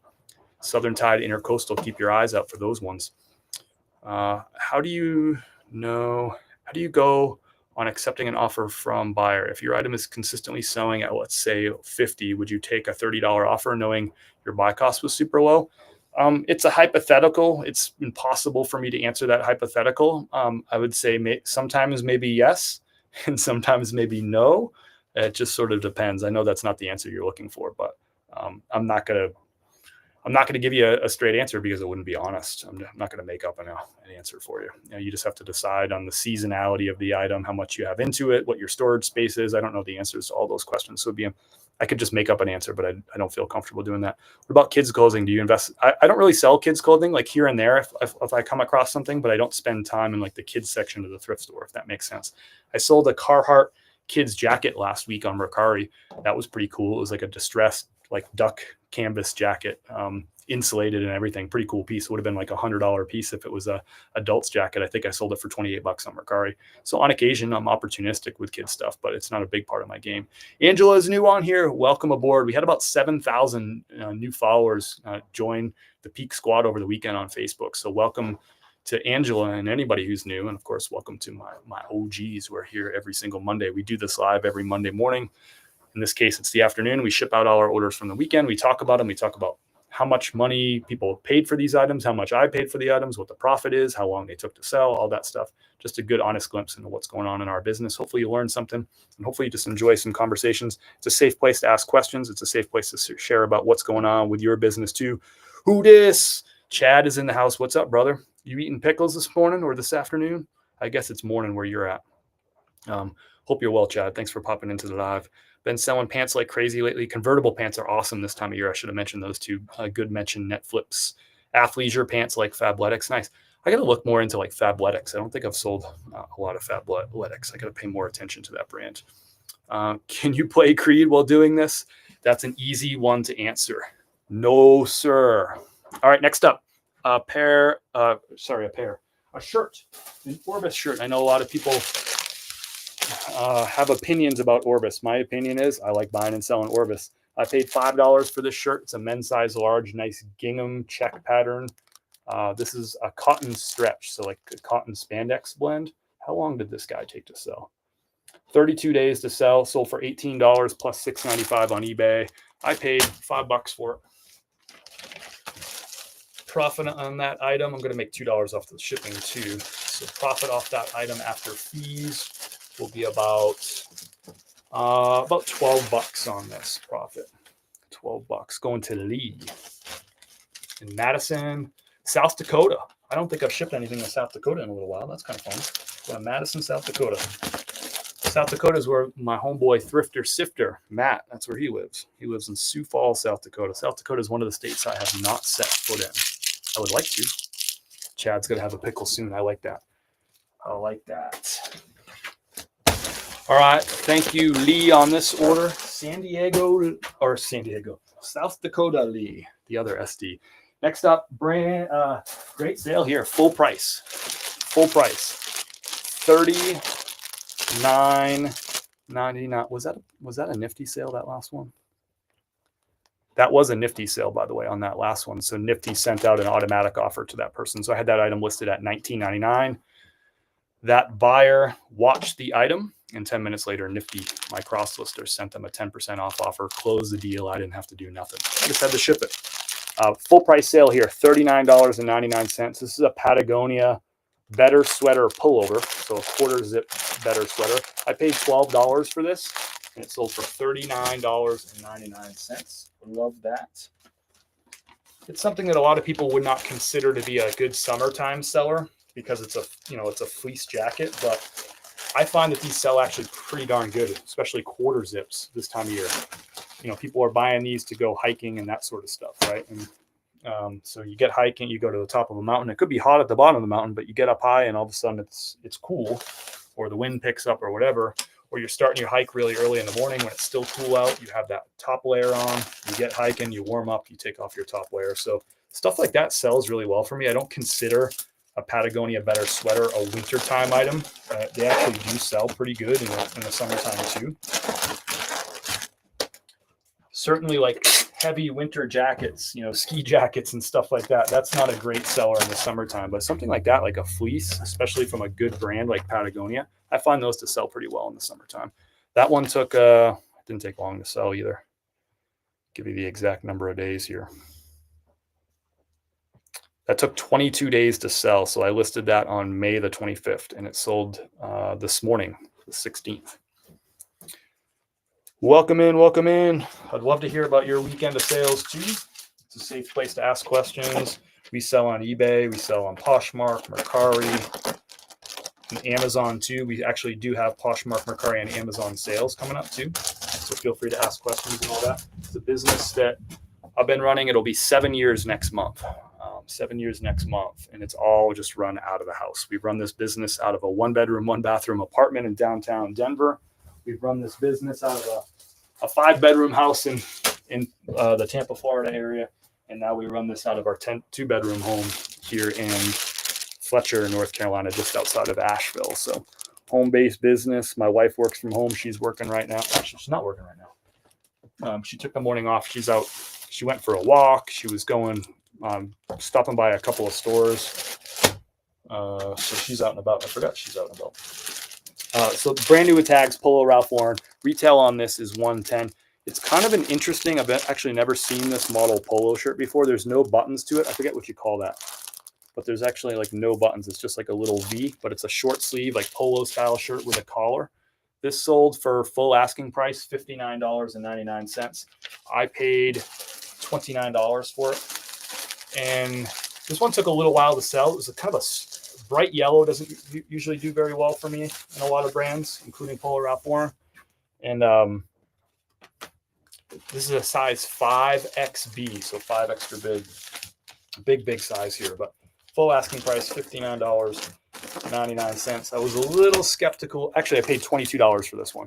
I was a little skeptical of picking this one up because I'm like, it's yellow. It doesn't have like the buttons. It's not that classic button polo.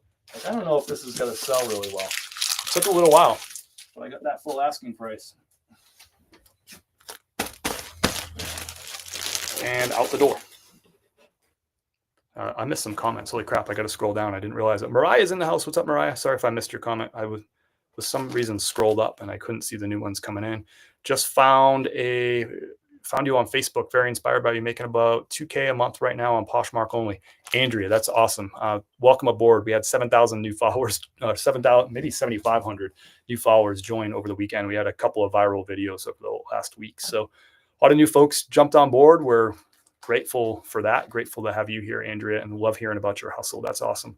Let me know if you have any questions or if you want to share like some fun sales from the weekend. I love that. We do this live every Monday, typically around 11. We started at 12 noon Eastern time today, but typically between 11 and 12, we'll start this live. And I ship out the weekend orders and talk through all the stats and details and all that stuff. Do you promote all your listings on eBay? I do. Sales for me across eBay, Poshmark, and Mercari. Sales for me across our thumbs up means they're good. Things are selling.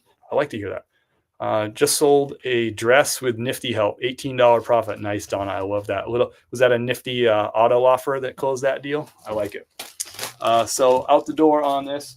We've been creating this content on eBay, Poshmark, We've been creating this content on Facebook, Instagram, YouTube, and TikTok for actually like right about this week is a 5-year anniversary, is that right? Yeah, June of 2020. So it'd be 5 years since we started creating this content. I started first on TikTok and Instagram, and that was before Instagram even had Reels. You could put videos, but they weren't considered Reels yet. They didn't have that Reels functionality.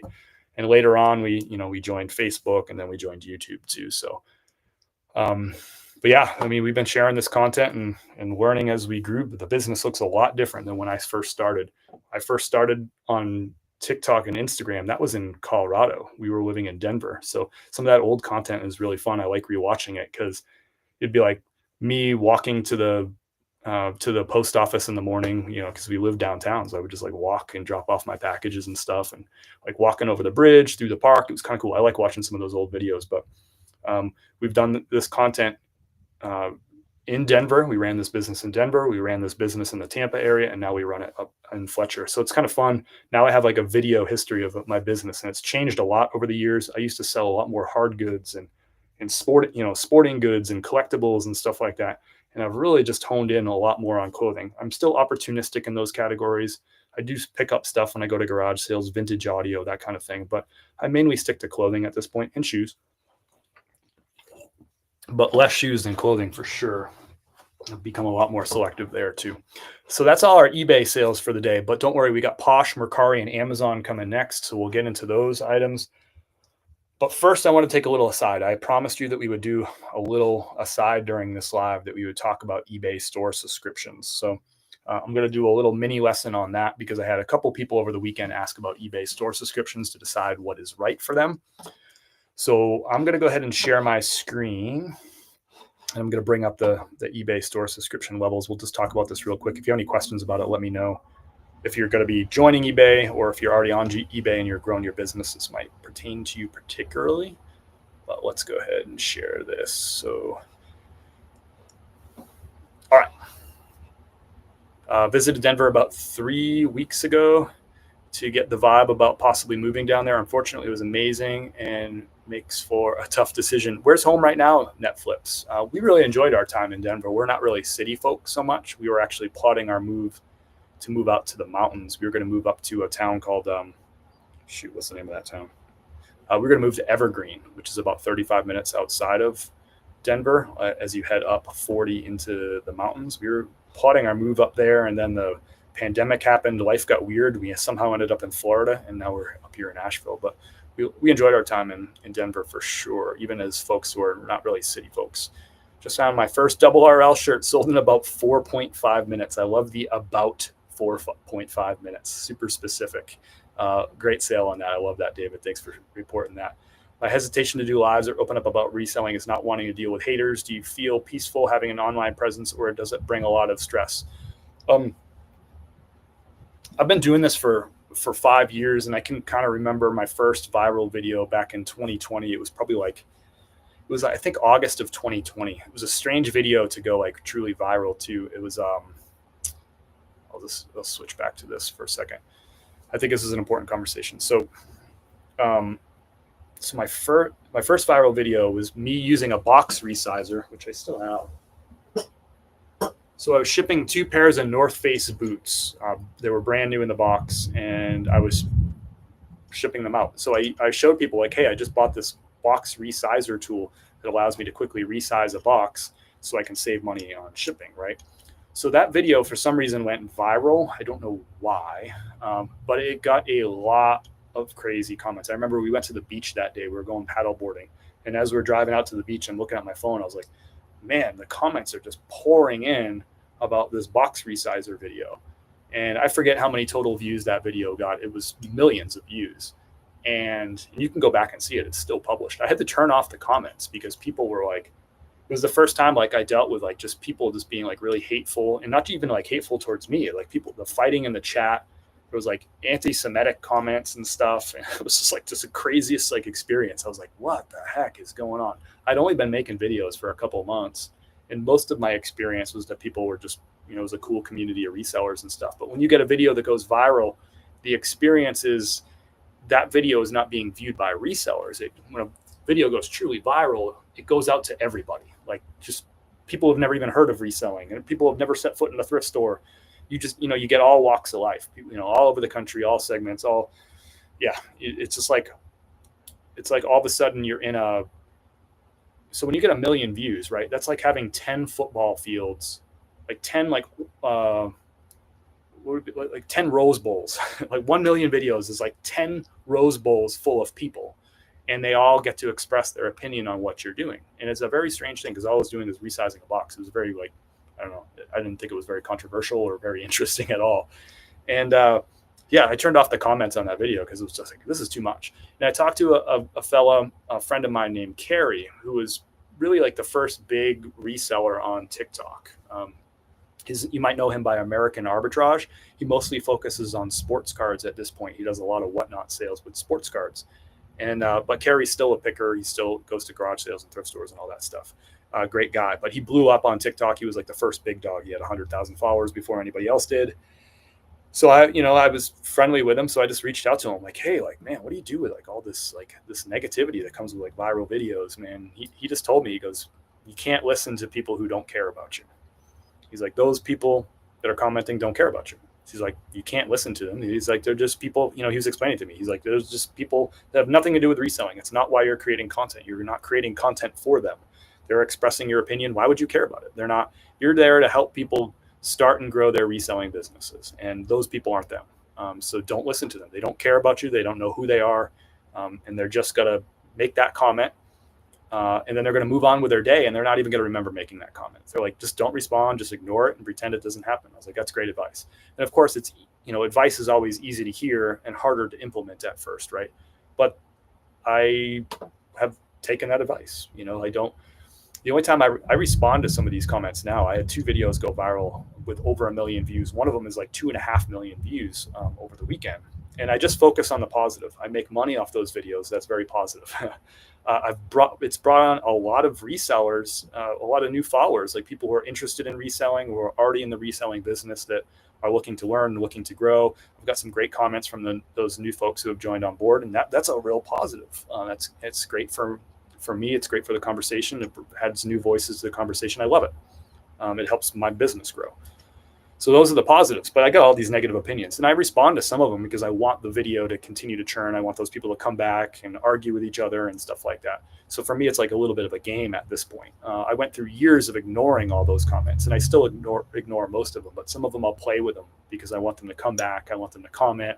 I want them to argue. I want them to get mad and then argue with other people, and it like lets the videos kind of take off. So to answer your question, and that was the original question here, was from Mariah.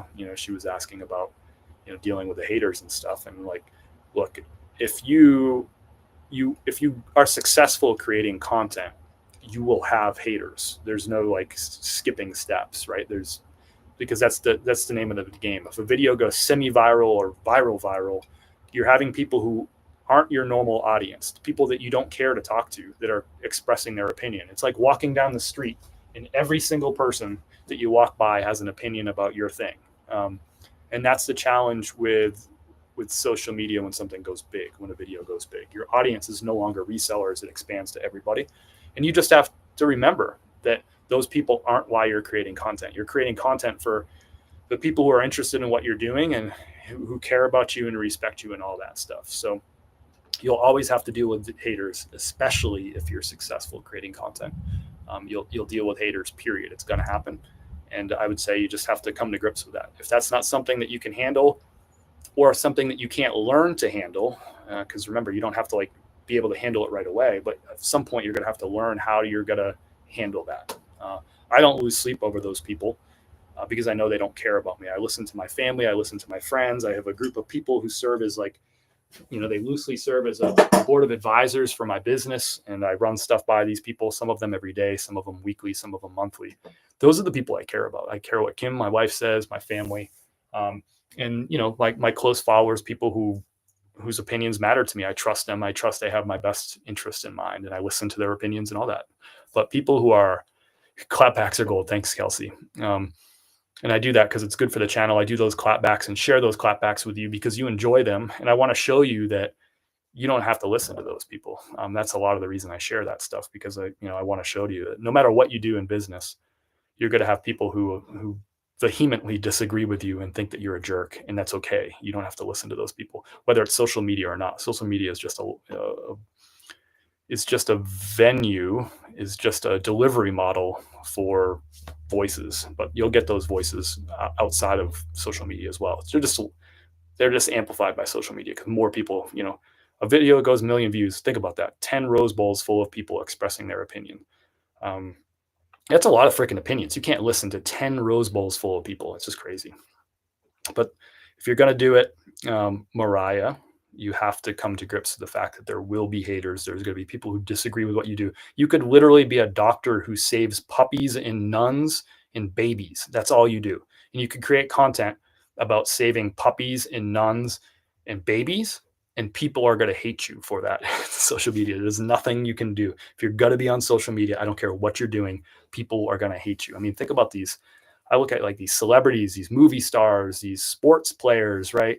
They get all this hate for like dribbling a basketball, and they get all this hate on like Instagram and stuff. It's like crazy, but literally go save puppies and babies and nuns, and you'll get so much hate in the comments. So, you just can't take it seriously.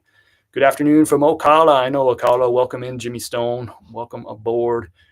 You're welcome, Mariah. And this weekend, literally, I went through it. I have one video that's at like 1.2 million views, and the other one's at like 2.4 or 2.5 million views. So between those two videos last week, what's that, like 3.6 million? I had 3.6 million people watch what I do. Not all of them express their opinion, but many of them did. You can look at some of the comments, like I had probably tens of thousands of people share their opinions from the crowd of what they think about me and my business and all that stuff. These people don't know who I am. They don't know my character and my values, what I've been through. They don't know about my goals, and they don't care about any of those things, right? They're essentially just kicking the dog and moving on with their day. You can't take those people seriously. I think the best thing to do is ignore them, frankly, but I have some fun with some of them.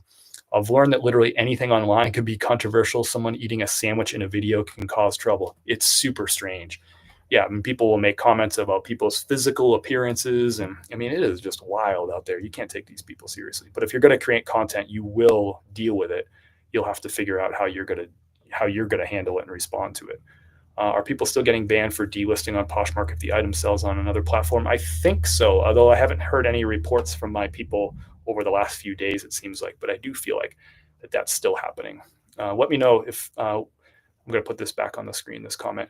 Let me know if anybody over the last week has experienced one of those Poshmark bans for delisting. I feel like I haven't heard about it in a few days, but the viral video on box resizing, yeah, it was crazy. Like, well, I don't even know why that video went wild. How do people make 2K on Poshmark a month? I would love to do that. Let me see. I feel like last year I averaged about $3,000 a month on Poshmark. My Poshmark is down from last year. So let me see what this year we're looking at. This year I'm averaging, looks like about $2,000 a month, maybe $2,100 a month in sales on Poshmark. But last year it was like $3,000 to $3,500 most months. I'm definitely seeing a downturn on that platform, but that happens. The rise and fall of these platforms, you sell long enough, you'll see it happen. And who knows, we could be talking 6 months from now how Poshmark is $4,000 a month for me. These platforms change, consumer interests change over time. Your inventory mix is going to change. So you're going to see like ups and downs. Your opportunities to find inventory are going to change. So we'll see, but there's always ups and downs. Poshmark, Facebook Marketplace used to be my number 2 platform back in 2021. And now I don't even use it. So that's going to happen. But people are going to continue to want to buy new and used clothing online for discounted prices. That won't go away, but the platform that people shop on will probably change. So, but I still do well on Poshmark. I wish I did as well as I did last year on Poshmark. But that's just how it goes. Let's see. I can't wait to make a video when my purple RL shirts sell for one particular negative Nancy. Just need to list and got a tune to go. Yep. Yeah, there you go. Just got to stay focused on what you're doing. Don't listen to people who don't care about you. Don't listen to people who don't care about you.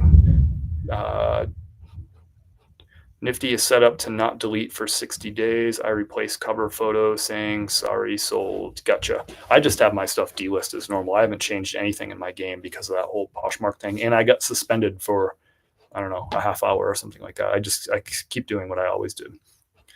Do you have a separate room for storage? Yes, I store most of my inventory is out in the garage. I also have some behind me and some on that shelf and some on that shelf in boxes, but most of my stuff is out in the garage in bins. Most of my inventory is. So I wanted to do this quick thing. Let's do it. Let's just do this real quick. I wanted to do like a quick little lesson on this. Somebody got me off on a tangent. So I think that was Mariah. So if I got the question over the weekend, the exact question is they said, listen, I currently have 200 listings on eBay and I want to know if I should get an eBay store subscription, and if so, which eBay store subscription should I get? So we're going to go ahead and use that example of 200 currently listed items on eBay.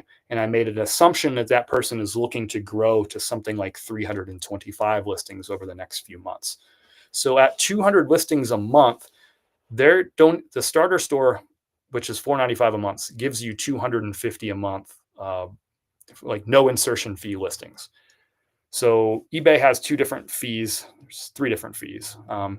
But for the context of this conversation, there's two fees that we're worried about for eBay. So number one is an insertion fee. So that means you list an item, can get charged 30 cents, to list that item, to create that listing. And if you can see here on the starter store, after you run out of your 250, you pay 30 cents each time that you create a listing, or that item gets relisted after the 30 days is up from the previous month where you listed it. So that's one fee, is the insertion fee. The second fee is your what they call final value fee. So the item sells, right? And then eBay takes like 13% of that final sale price, including taxes and shipping that you charged.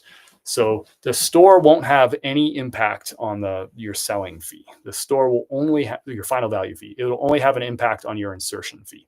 Everybody, store or not, gets 250 free listings, free insertion fee listings, 250 every month, whether you have a store or not. If you upgrade to the starter store, it just gives you a couple of other things. Like, I think that gives you the ability to put on sales, and I think it gives you access to there's a dashboard that you get access to. So you're basically paying $495. You're not getting anything else for free. You're just getting access to, I think, the sales tool and the bulk edit tool. Sorry, that was me. No worries, Mariah. I enjoyed the conversation. You know that. So to me, most people, if you have 200 listings, I don't think I'd even get the starter store. You just stick with your free. You don't even need a subscription. You get 250 a month free insertion fees anyway. But if you're going to jump from 250 to 325 listings, I think at that point, that's when you're going to jump up and get this basic store. Because on the basic store, what you're going to get is 1,000 free listings per month. So you can grow your business all the way up to 1,000 listings at any given time, and you won't have to pay any additional insertion fees. So that's $21.95 a month you'll pay, and you'll get a whole bunch of more free listings. So if you're at 200, I would say don't buy. My suggestion is don't buy any subscription. Just stick with the free thing. Don't even get the $495 one.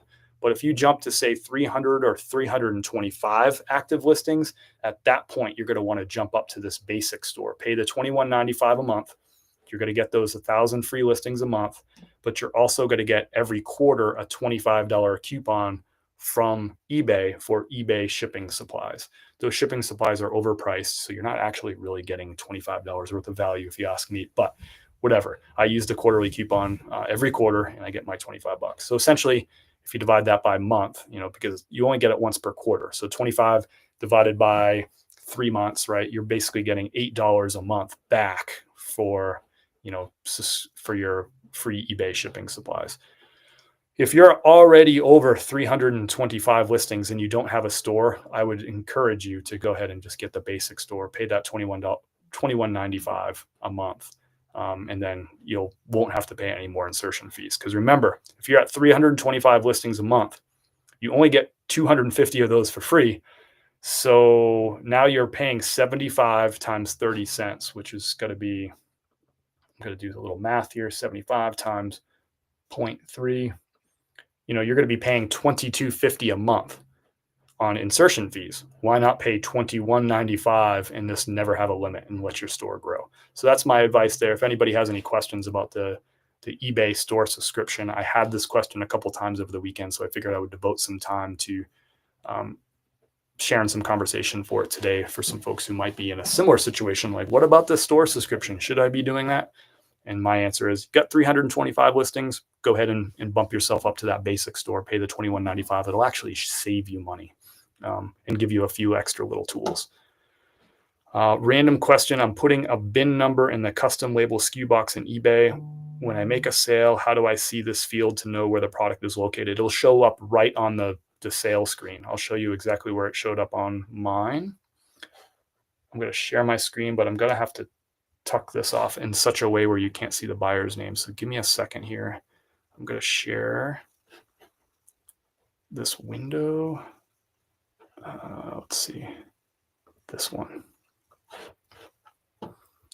So it's going to be tucked way over, on the right-hand side of the screen here, just because I didn't want to show the buyers' names and their addresses and all that stuff. So keep that off. But you can see that new Polo Ralph Lauren. Might be hard to see, but right below the item title, it says SKU G8. So it's just going to show it right on the sales screen. The Patagonia says SKU I7. The Orvis says SKU H6. So it's right there under the item title. I don't know if that's big enough to see. I think you can see it now. Hope that helps. And it will be the same on your mobile. It'll show it right below the item title on your mobile app too.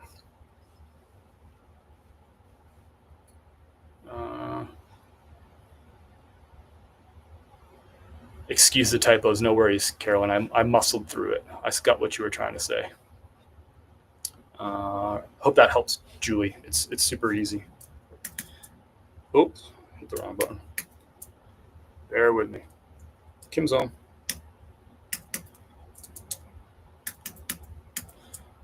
All right, so we got some Poshmark sales. If you have any questions, like follow-up questions about that, hey, what's up? Cuban X is in the house. That's David, right? David is in the house over. TJ's in the house. Tej is in the house. What's up, Tej? Haven't seen you in a bit. Hope you're doing well out there.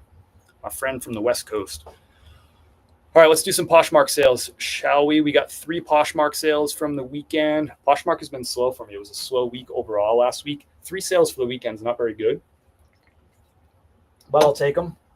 Our first sale is a G4 golf polo. I bought a few hundred of these last summer in a variety of different sizes, variety of different patterns. I sold a ton of them really fast, but some of them got left over. When you buy bulk retail arbitrage or online arbitrage, this is going to happen to you. So you see the logo right there, G4.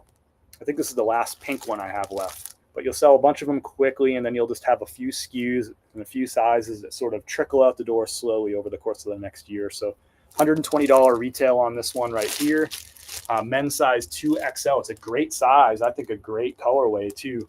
This one's called the Fine Line Banded Sleeve Tech PK Polo, if you cared. So this one's going out to Leonard. It sold for $48.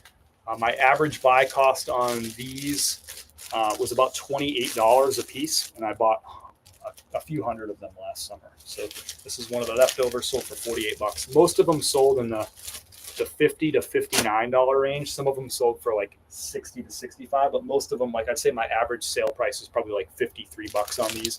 This sold for $48. And I had a whole bunch of multi-quantity, which made it really nice.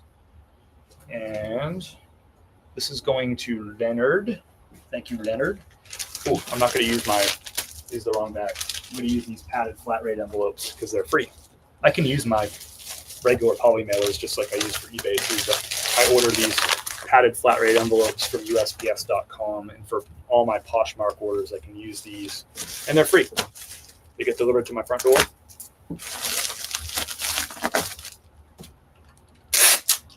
Because everything on Poshmark gets shipped USPS priority. All other platforms, I use buyer pays and I input weight and measurements when listing. Nice. Nice. Do you cross-list FC? If so, any shipping setup advice? I have no shipping setup advice because I've never listed a single thing in my life on Etsy. I'm sorry. If anybody's got some Etsy experience, if they could share that with Mariah, that would be great. I personally haven't listed on, I think that's Posh, on Fish. That's funny. I've been selling on Posh since 2021. I've been cross-listing now all my inventory for over 4 years. I actually started, I think it was May of 2021 was when I first got a cross-lister and started cross-listing all my inventory.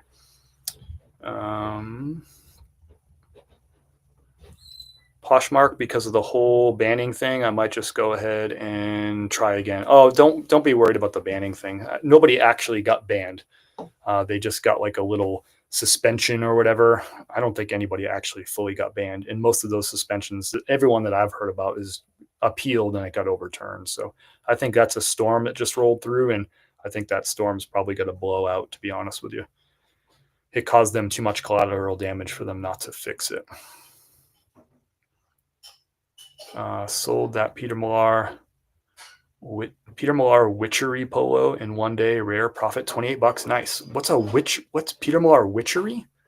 I need to know more. Like witches? Is that what it is? That's crazy. That's a great sale. I had someone once try to convince me not to order the free USPS priority materials because on eBay it's so expensive. And when I explained it for Posh, still told me not to use them. Yeah, people are weird. You gotta be careful with the people on the internet that you listen to. Maybe you shouldn't even be listening to me. I don't know. But there's some weirdos out there. Just realized I've been paying for a starter store for nothing at $4.95. Is the cost worth anything for a store of like 150 plus? I think you get some like, I think you get, in classic eBay fashion, it's really not super clear everything that you get.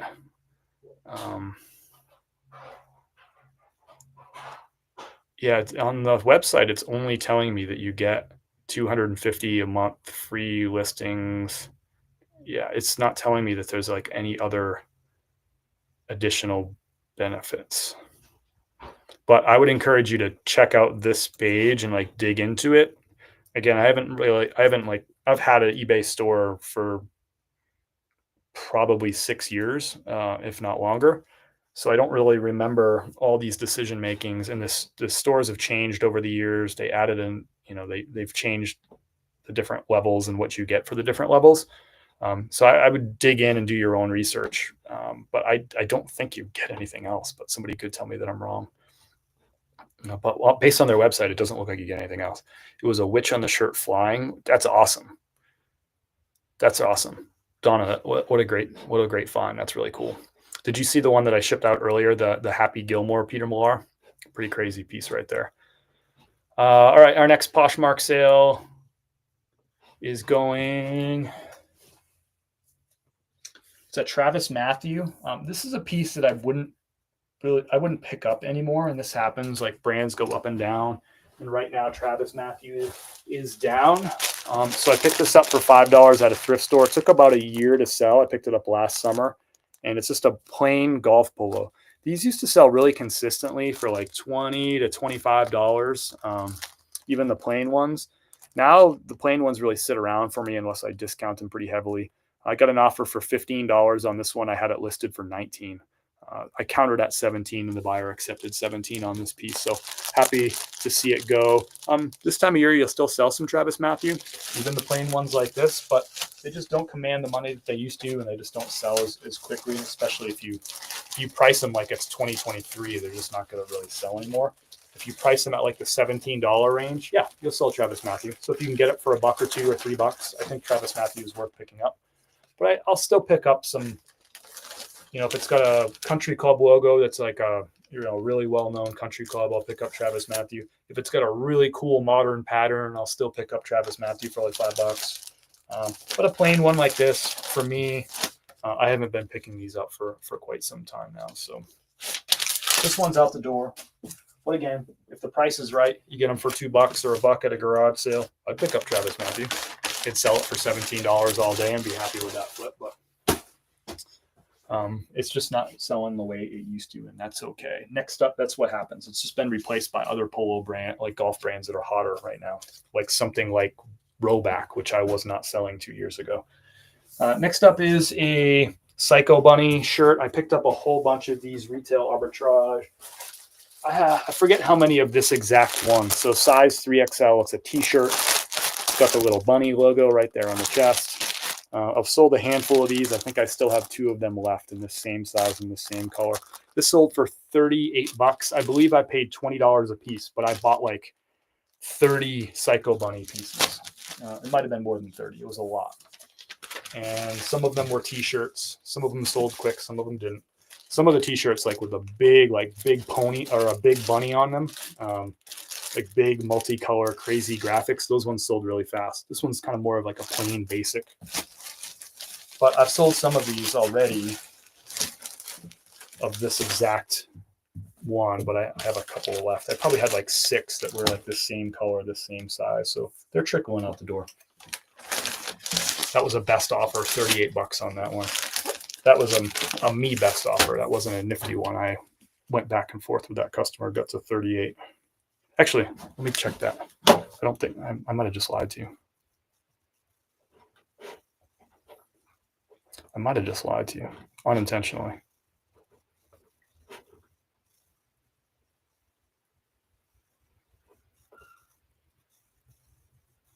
Yeah, they offered me 38.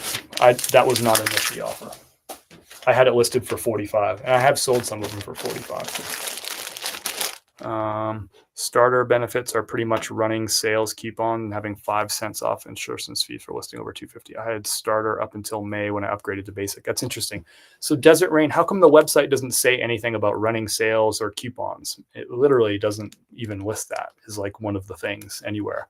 I'm not saying I don't believe you, but I'm just curious why they wouldn't advertise their own features on their own website. Isn't that strange? But I believe you. I've heard people say that before. I just don't know why their website wouldn't say it. Strange. Next up is 2 Mercari orders over the weekend. Both of these are actually really good orders.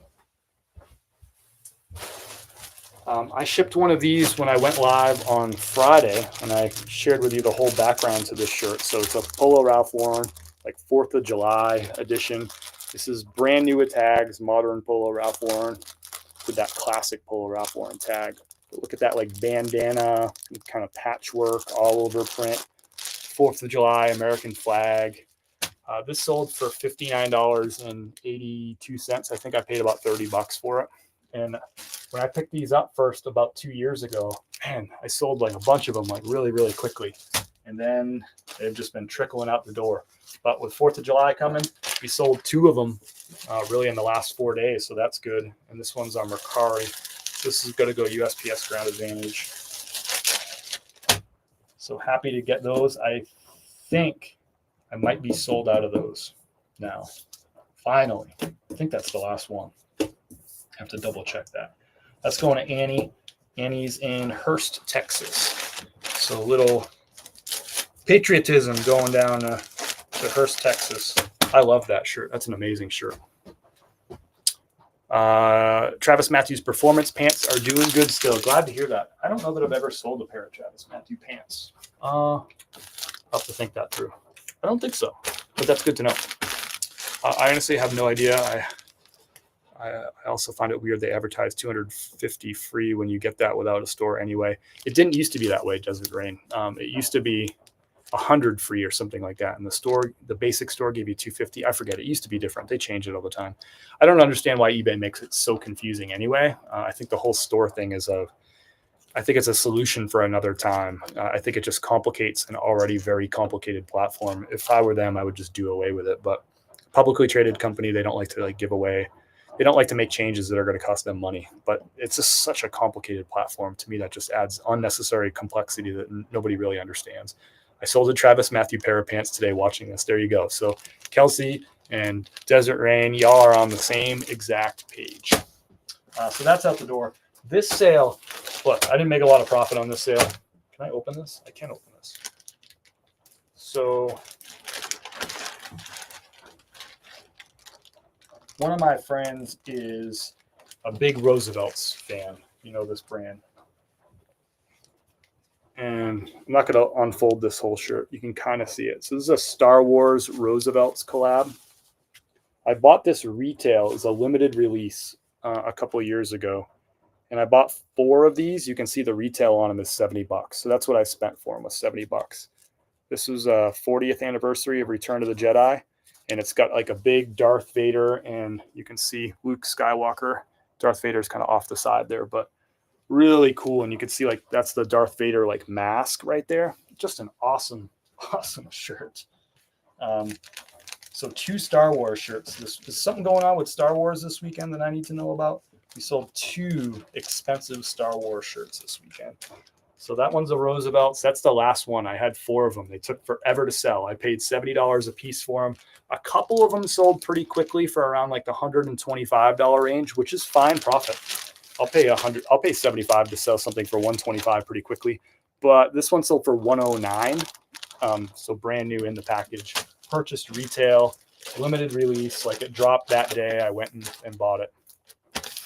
So this is called the May the 4th limited edition Revenge of the Jedi shirt. So 109. So the profit's not good here, but it's like one of those risks you take with an item that's pretty unique and limited edition. My friend who's the Roosevelt's fan told me that it was worth the pickup. It didn't end up being really worth it, I don't think, but I guess it was fun to have like a really unique shirt like this in the store. And now all 4 of them are sold. It took a couple of years, but they're gone. And you know what? The buyer is going to be super psyched on this. And I made a couple bucks and I got a story out of it all. So there you go. Travis Matthew hat had a bunch of interest and sold ASAP, but I've heard the shirt's losing favor. To be honest with you, I don't really feel like the shirts are very high quality. A lot of the Travis Matthew shirts that I find are not in the greatest shape. I feel like the Travis Matthew logo on the back, like always wears out. The shirts get a lot of pulls in them. The material doesn't feel all that great. I'm not surprised that the shirts have gone downhill. I just think they're not that great. I think there's better options out there on the market for better price. I have a buddy who, golfs a lot and wears a lot of golf polos. Like he wears golf polos every single day of his life. He lives in Florida. And he's had Travis Matthew over the years, and he says he doesn't buy them anymore. He's like, just the quality. He's like, the shirts just fall apart. He prefers his Peter Millars and rollbacks and stuff like that. He says they're just higher quality. So, and I tend to agree based on what I've seen from thrift stores. So, finally got Nifty Chris, the $69.99 bundle. That's what I use, Dawn. That's awesome.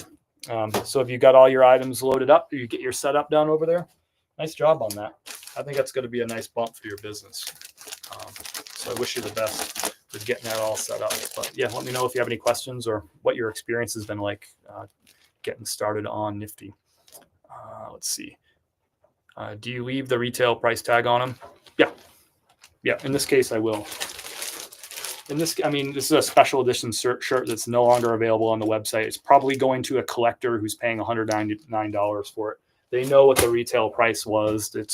I'm sure there's like a Roosevelt's website for these collectors where they can look at like the release date, the original price, all that kind of stuff. So there's no reason to hide that from somebody. So those are our 2 Mercari sales. We also got 3 shipments going out the door, but one of them is a bundle of 2. So 4 units going out the door on Amazon FBM. I also had an Amazon FBA sale. So FBA is fulfilled. That's short for fulfilled by Amazon. So those are items that I shipped into Amazon to their distribution center, and they take care of like shipping that item when it sells and all that stuff. But there's also FBM, and I have some items listed at FBM, and I have some FBA.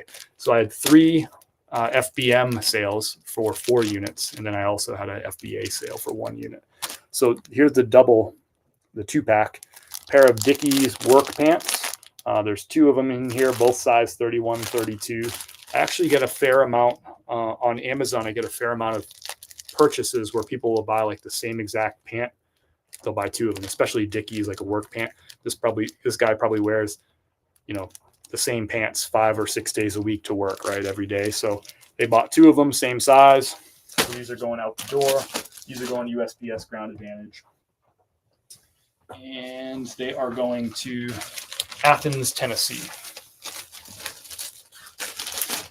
Same with jeans. Like I'll have guys that just buy they'll buy 2 of the same pair of jeans, like same model, same size, same color. I don't get that a lot with shirts, right? People don't want like the same of 2 shirts. They like to switch up their shirts every day, right? But their pants, you find something that works, who cares? Just wear, have a couple different pairs of the pairs of the pants that you like, and feel comfortable and all that stuff. And I do that too. I have a lot of the same pants. I wear a lot of the Wrangler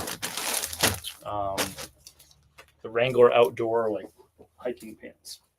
And I don't care if I have a couple that are the same color. Doesn't matter to me. I don't know if women feel the same way about that, but I know guys feel that way. They'll wear the same pants. Doesn't matter. That's going out to Glenn. Thank you, Glenn. We got 2 more orders. Both of them are Amazon. Next up is for Tracy, another brand that I sell a lot of on. I sell it on eBay and Poshmark too, but also sell them on Amazon. Brand new with tags, Smart Wool. This is a women's Power Pink is the color on this. Women's size XL. It's like a base layer crew neck piece. This sold for $89.98. Those pants, I'm sorry, I didn't give you the price on the pants. What do the pants sell for? I found those pants at a thrift store, by the way. I cut off the Goodwill tags off them this morning. Kind of crazy. So I paid $5 a piece. They sold for $28.58 a piece. So that sale was for $57 and change. So pretty cool. All right. So this is going to go, let's put in one of these. And this Smart Wool sold for $89.98. I don't remember how much I paid for the Smart Wool. I bought a whole bunch of them retail arbitrage a few months back. They sell better in the winter time. The price tends to go down in the spring and the summer, but this one's still good. Sometimes I'll sell these for over $100, but $89.98 is still a pretty good price for these. I think I paid about $40 a piece for these. This is going to Tracy. Tracy's in Elliott City, Maryland. I think people buy these more for like skiing, like winter hiking and stuff like that as a base layer. But they'll still buy them in the summer. I still wear stuff like that in the summertime too, but they just sell a little bit better in the winter. Got a pair of jeans. This is a pair of Lee. I sell a ton of Lee on Amazon. It's one of my best-selling brands. Oops. There goes the shipping label.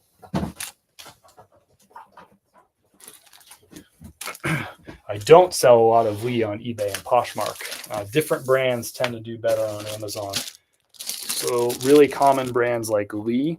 So you can see this is a really big size, 50 by 30 on these Lee jeans. These are regular fit, straight. I typically pay like about $12 to $15 for these jeans. I get them retail arbitrage, and these sold for $42.97, which is almost retail price. So people pay almost retail for a lot of this stuff on Amazon.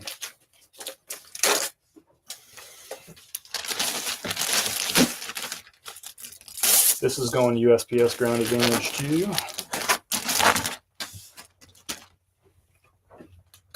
That's a big pair of jeans, 50 by 30. They're heavy too, like over 2 pounds. Shipping at a 3-pound rate. Can I set Nifty so it automatically cross-lists, or do I have to go in and do it every time for each item?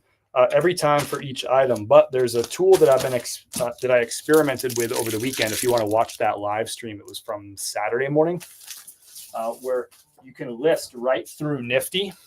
So you can just drop the photos in and have Nifty use AI to create the listing for you. And it writes the item title, it writes the item description, and then you just put in like the price and like your shipping and all that, and it'll put it right to all the platforms all at once. So I haven't used that tool before. I experimented it on Saturday. I feel like I got to tinker with it a little bit more to get dialed in with it, but I think I'm going to do that, and I might do that live later on this week. We'll see. But I literally did like a first time try with it. So I think, to answer your question, yeah, if you list to eBay, and then cross list to the other platforms, you'll have to do it manually for each one. It'll take, if you're just doing it, say to Poshmark, it'll probably take you about 10 or 15 seconds per item. So if you're going to list 10 a day, then, we'll call it 15 seconds, and that's going to take you 150 seconds. What is that, like 3 minutes to go list your 10 a day? But if you use this new AI tool, I think it's going to be even faster. I think it's going to be pretty rad because then you don't have to cross list it. You're like, it's just doing it all at once on all the platforms. So I'm intrigued to kind of tinker with that a little bit more as I move forward. But do you leave I hope that answers your question. I would like to learn more about selling on Amazon FBM. Sometimes maybe you could talk about it. I don't know that. I think we can talk a little bit about it. The challenge is, and the reason I don't like to talk about it a lot on this channel, it's because it's more difficult to get started than it is to get started on eBay and Poshmark. Um, it doesn't lend itself well to like a live stream or a video or whatever. Like the signing up process is a little bit more complicated, and getting ungated with brands is more difficult. It just doesn't lend itself really well to this sort of teaching platform. I think eBay and Poshmark, this sort of platform lends itself really well. Short videos, YouTube videos, live streams, I think can help people really grow their business. I just don't think that live streams and short form videos are a great teaching tool to get somebody started on FBM. I think if I were going to do like a course, I think that could work. It's just more complicated, and I'm being honest with you about it. If I felt like I could do it through this medium, I would do it. I just I don't think I can, so I don't. I would hate to walk people into something, right, and then they get kind of stuck in a situation where they don't know how to move forward, and I don't know how to help them. I can help you with eBay and Poshmark if you get stuck on something, or a Nifty. I can help you with that.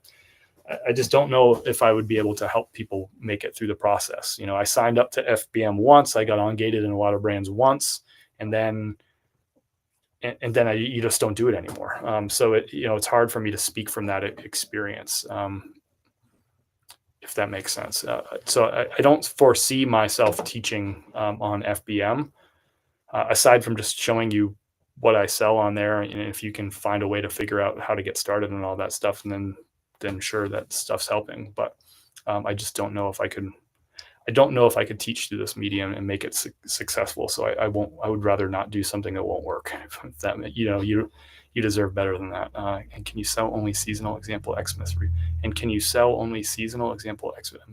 I think you can sell anything. I don't know that seasonality really necessarily matters. Xmas wreaths are going to sell better in December, sure, but you can sell whatever on Amazon, just like any other platform. I can set Nifty. Can I set Nifty so it automatically cross lists, or do I have to go? Oh, I already answered that one, didn't I? Yeah, I already got that one. Sorry. Can I do that from my phone? I believe so. I haven't tried it from the phone. I just did it from my desktop, but I believe you can do that. Could somebody let me know in the chat for Vincenzo's question? Can you do the AI listing from the phone? You can do regular listing from the phone. I do that all the time. Like I'll be in the car, Kim's driving, we're headed somewhere, and I'll just do my cross listing right from the phone. It works great.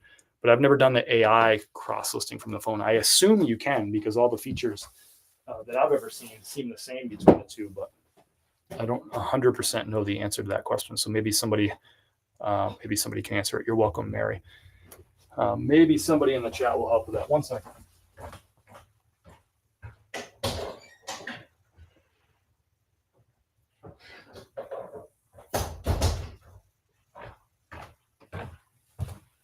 So it stopped raining, which is cool, but it still feels like 1,000% humidity.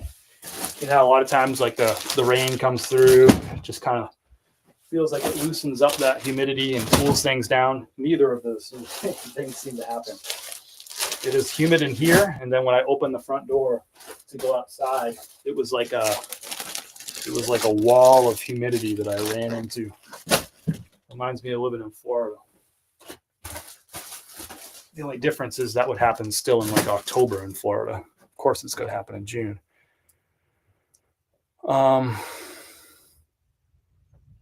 Most people butcher your name. That's interesting. Vincenzo. It seems pretty straightforward to me. It's a pretty name. Can you put all You can, but with all the words, it's sometimes harder to clean up. Okay, so you can do the AI listing on the mobile app too. Maybe we'll try that later this week as well. Let me know if you have any questions too. I'm just kind of packing up my orders. We'll probably wrap up this live here in a minute, but if somebody's got questions, even if it's like requires like a deep dive into something, I'm happy to do that. Again, the whole reason we do, that I host these lives is just a safe space where we can talk about what's going on in our businesses. If you have questions, of course, and maybe if you can learn a brand or two or an item that sells well, or learn something about shipping or something to help, it's just to help you get started and to grow your business as well. So if there's anything I can do to help, just let me know. Has anyone heard of Billy Reed? I bought a shirt today at the Goodwill. It has good comps. Yeah, I sell a fair amount of Billy Reed. It doesn't sell as well as it used to, but I think it's a good brand if you can get it for the right price. I pick up some Billy Reed for sure. It's sometimes hard to clean up.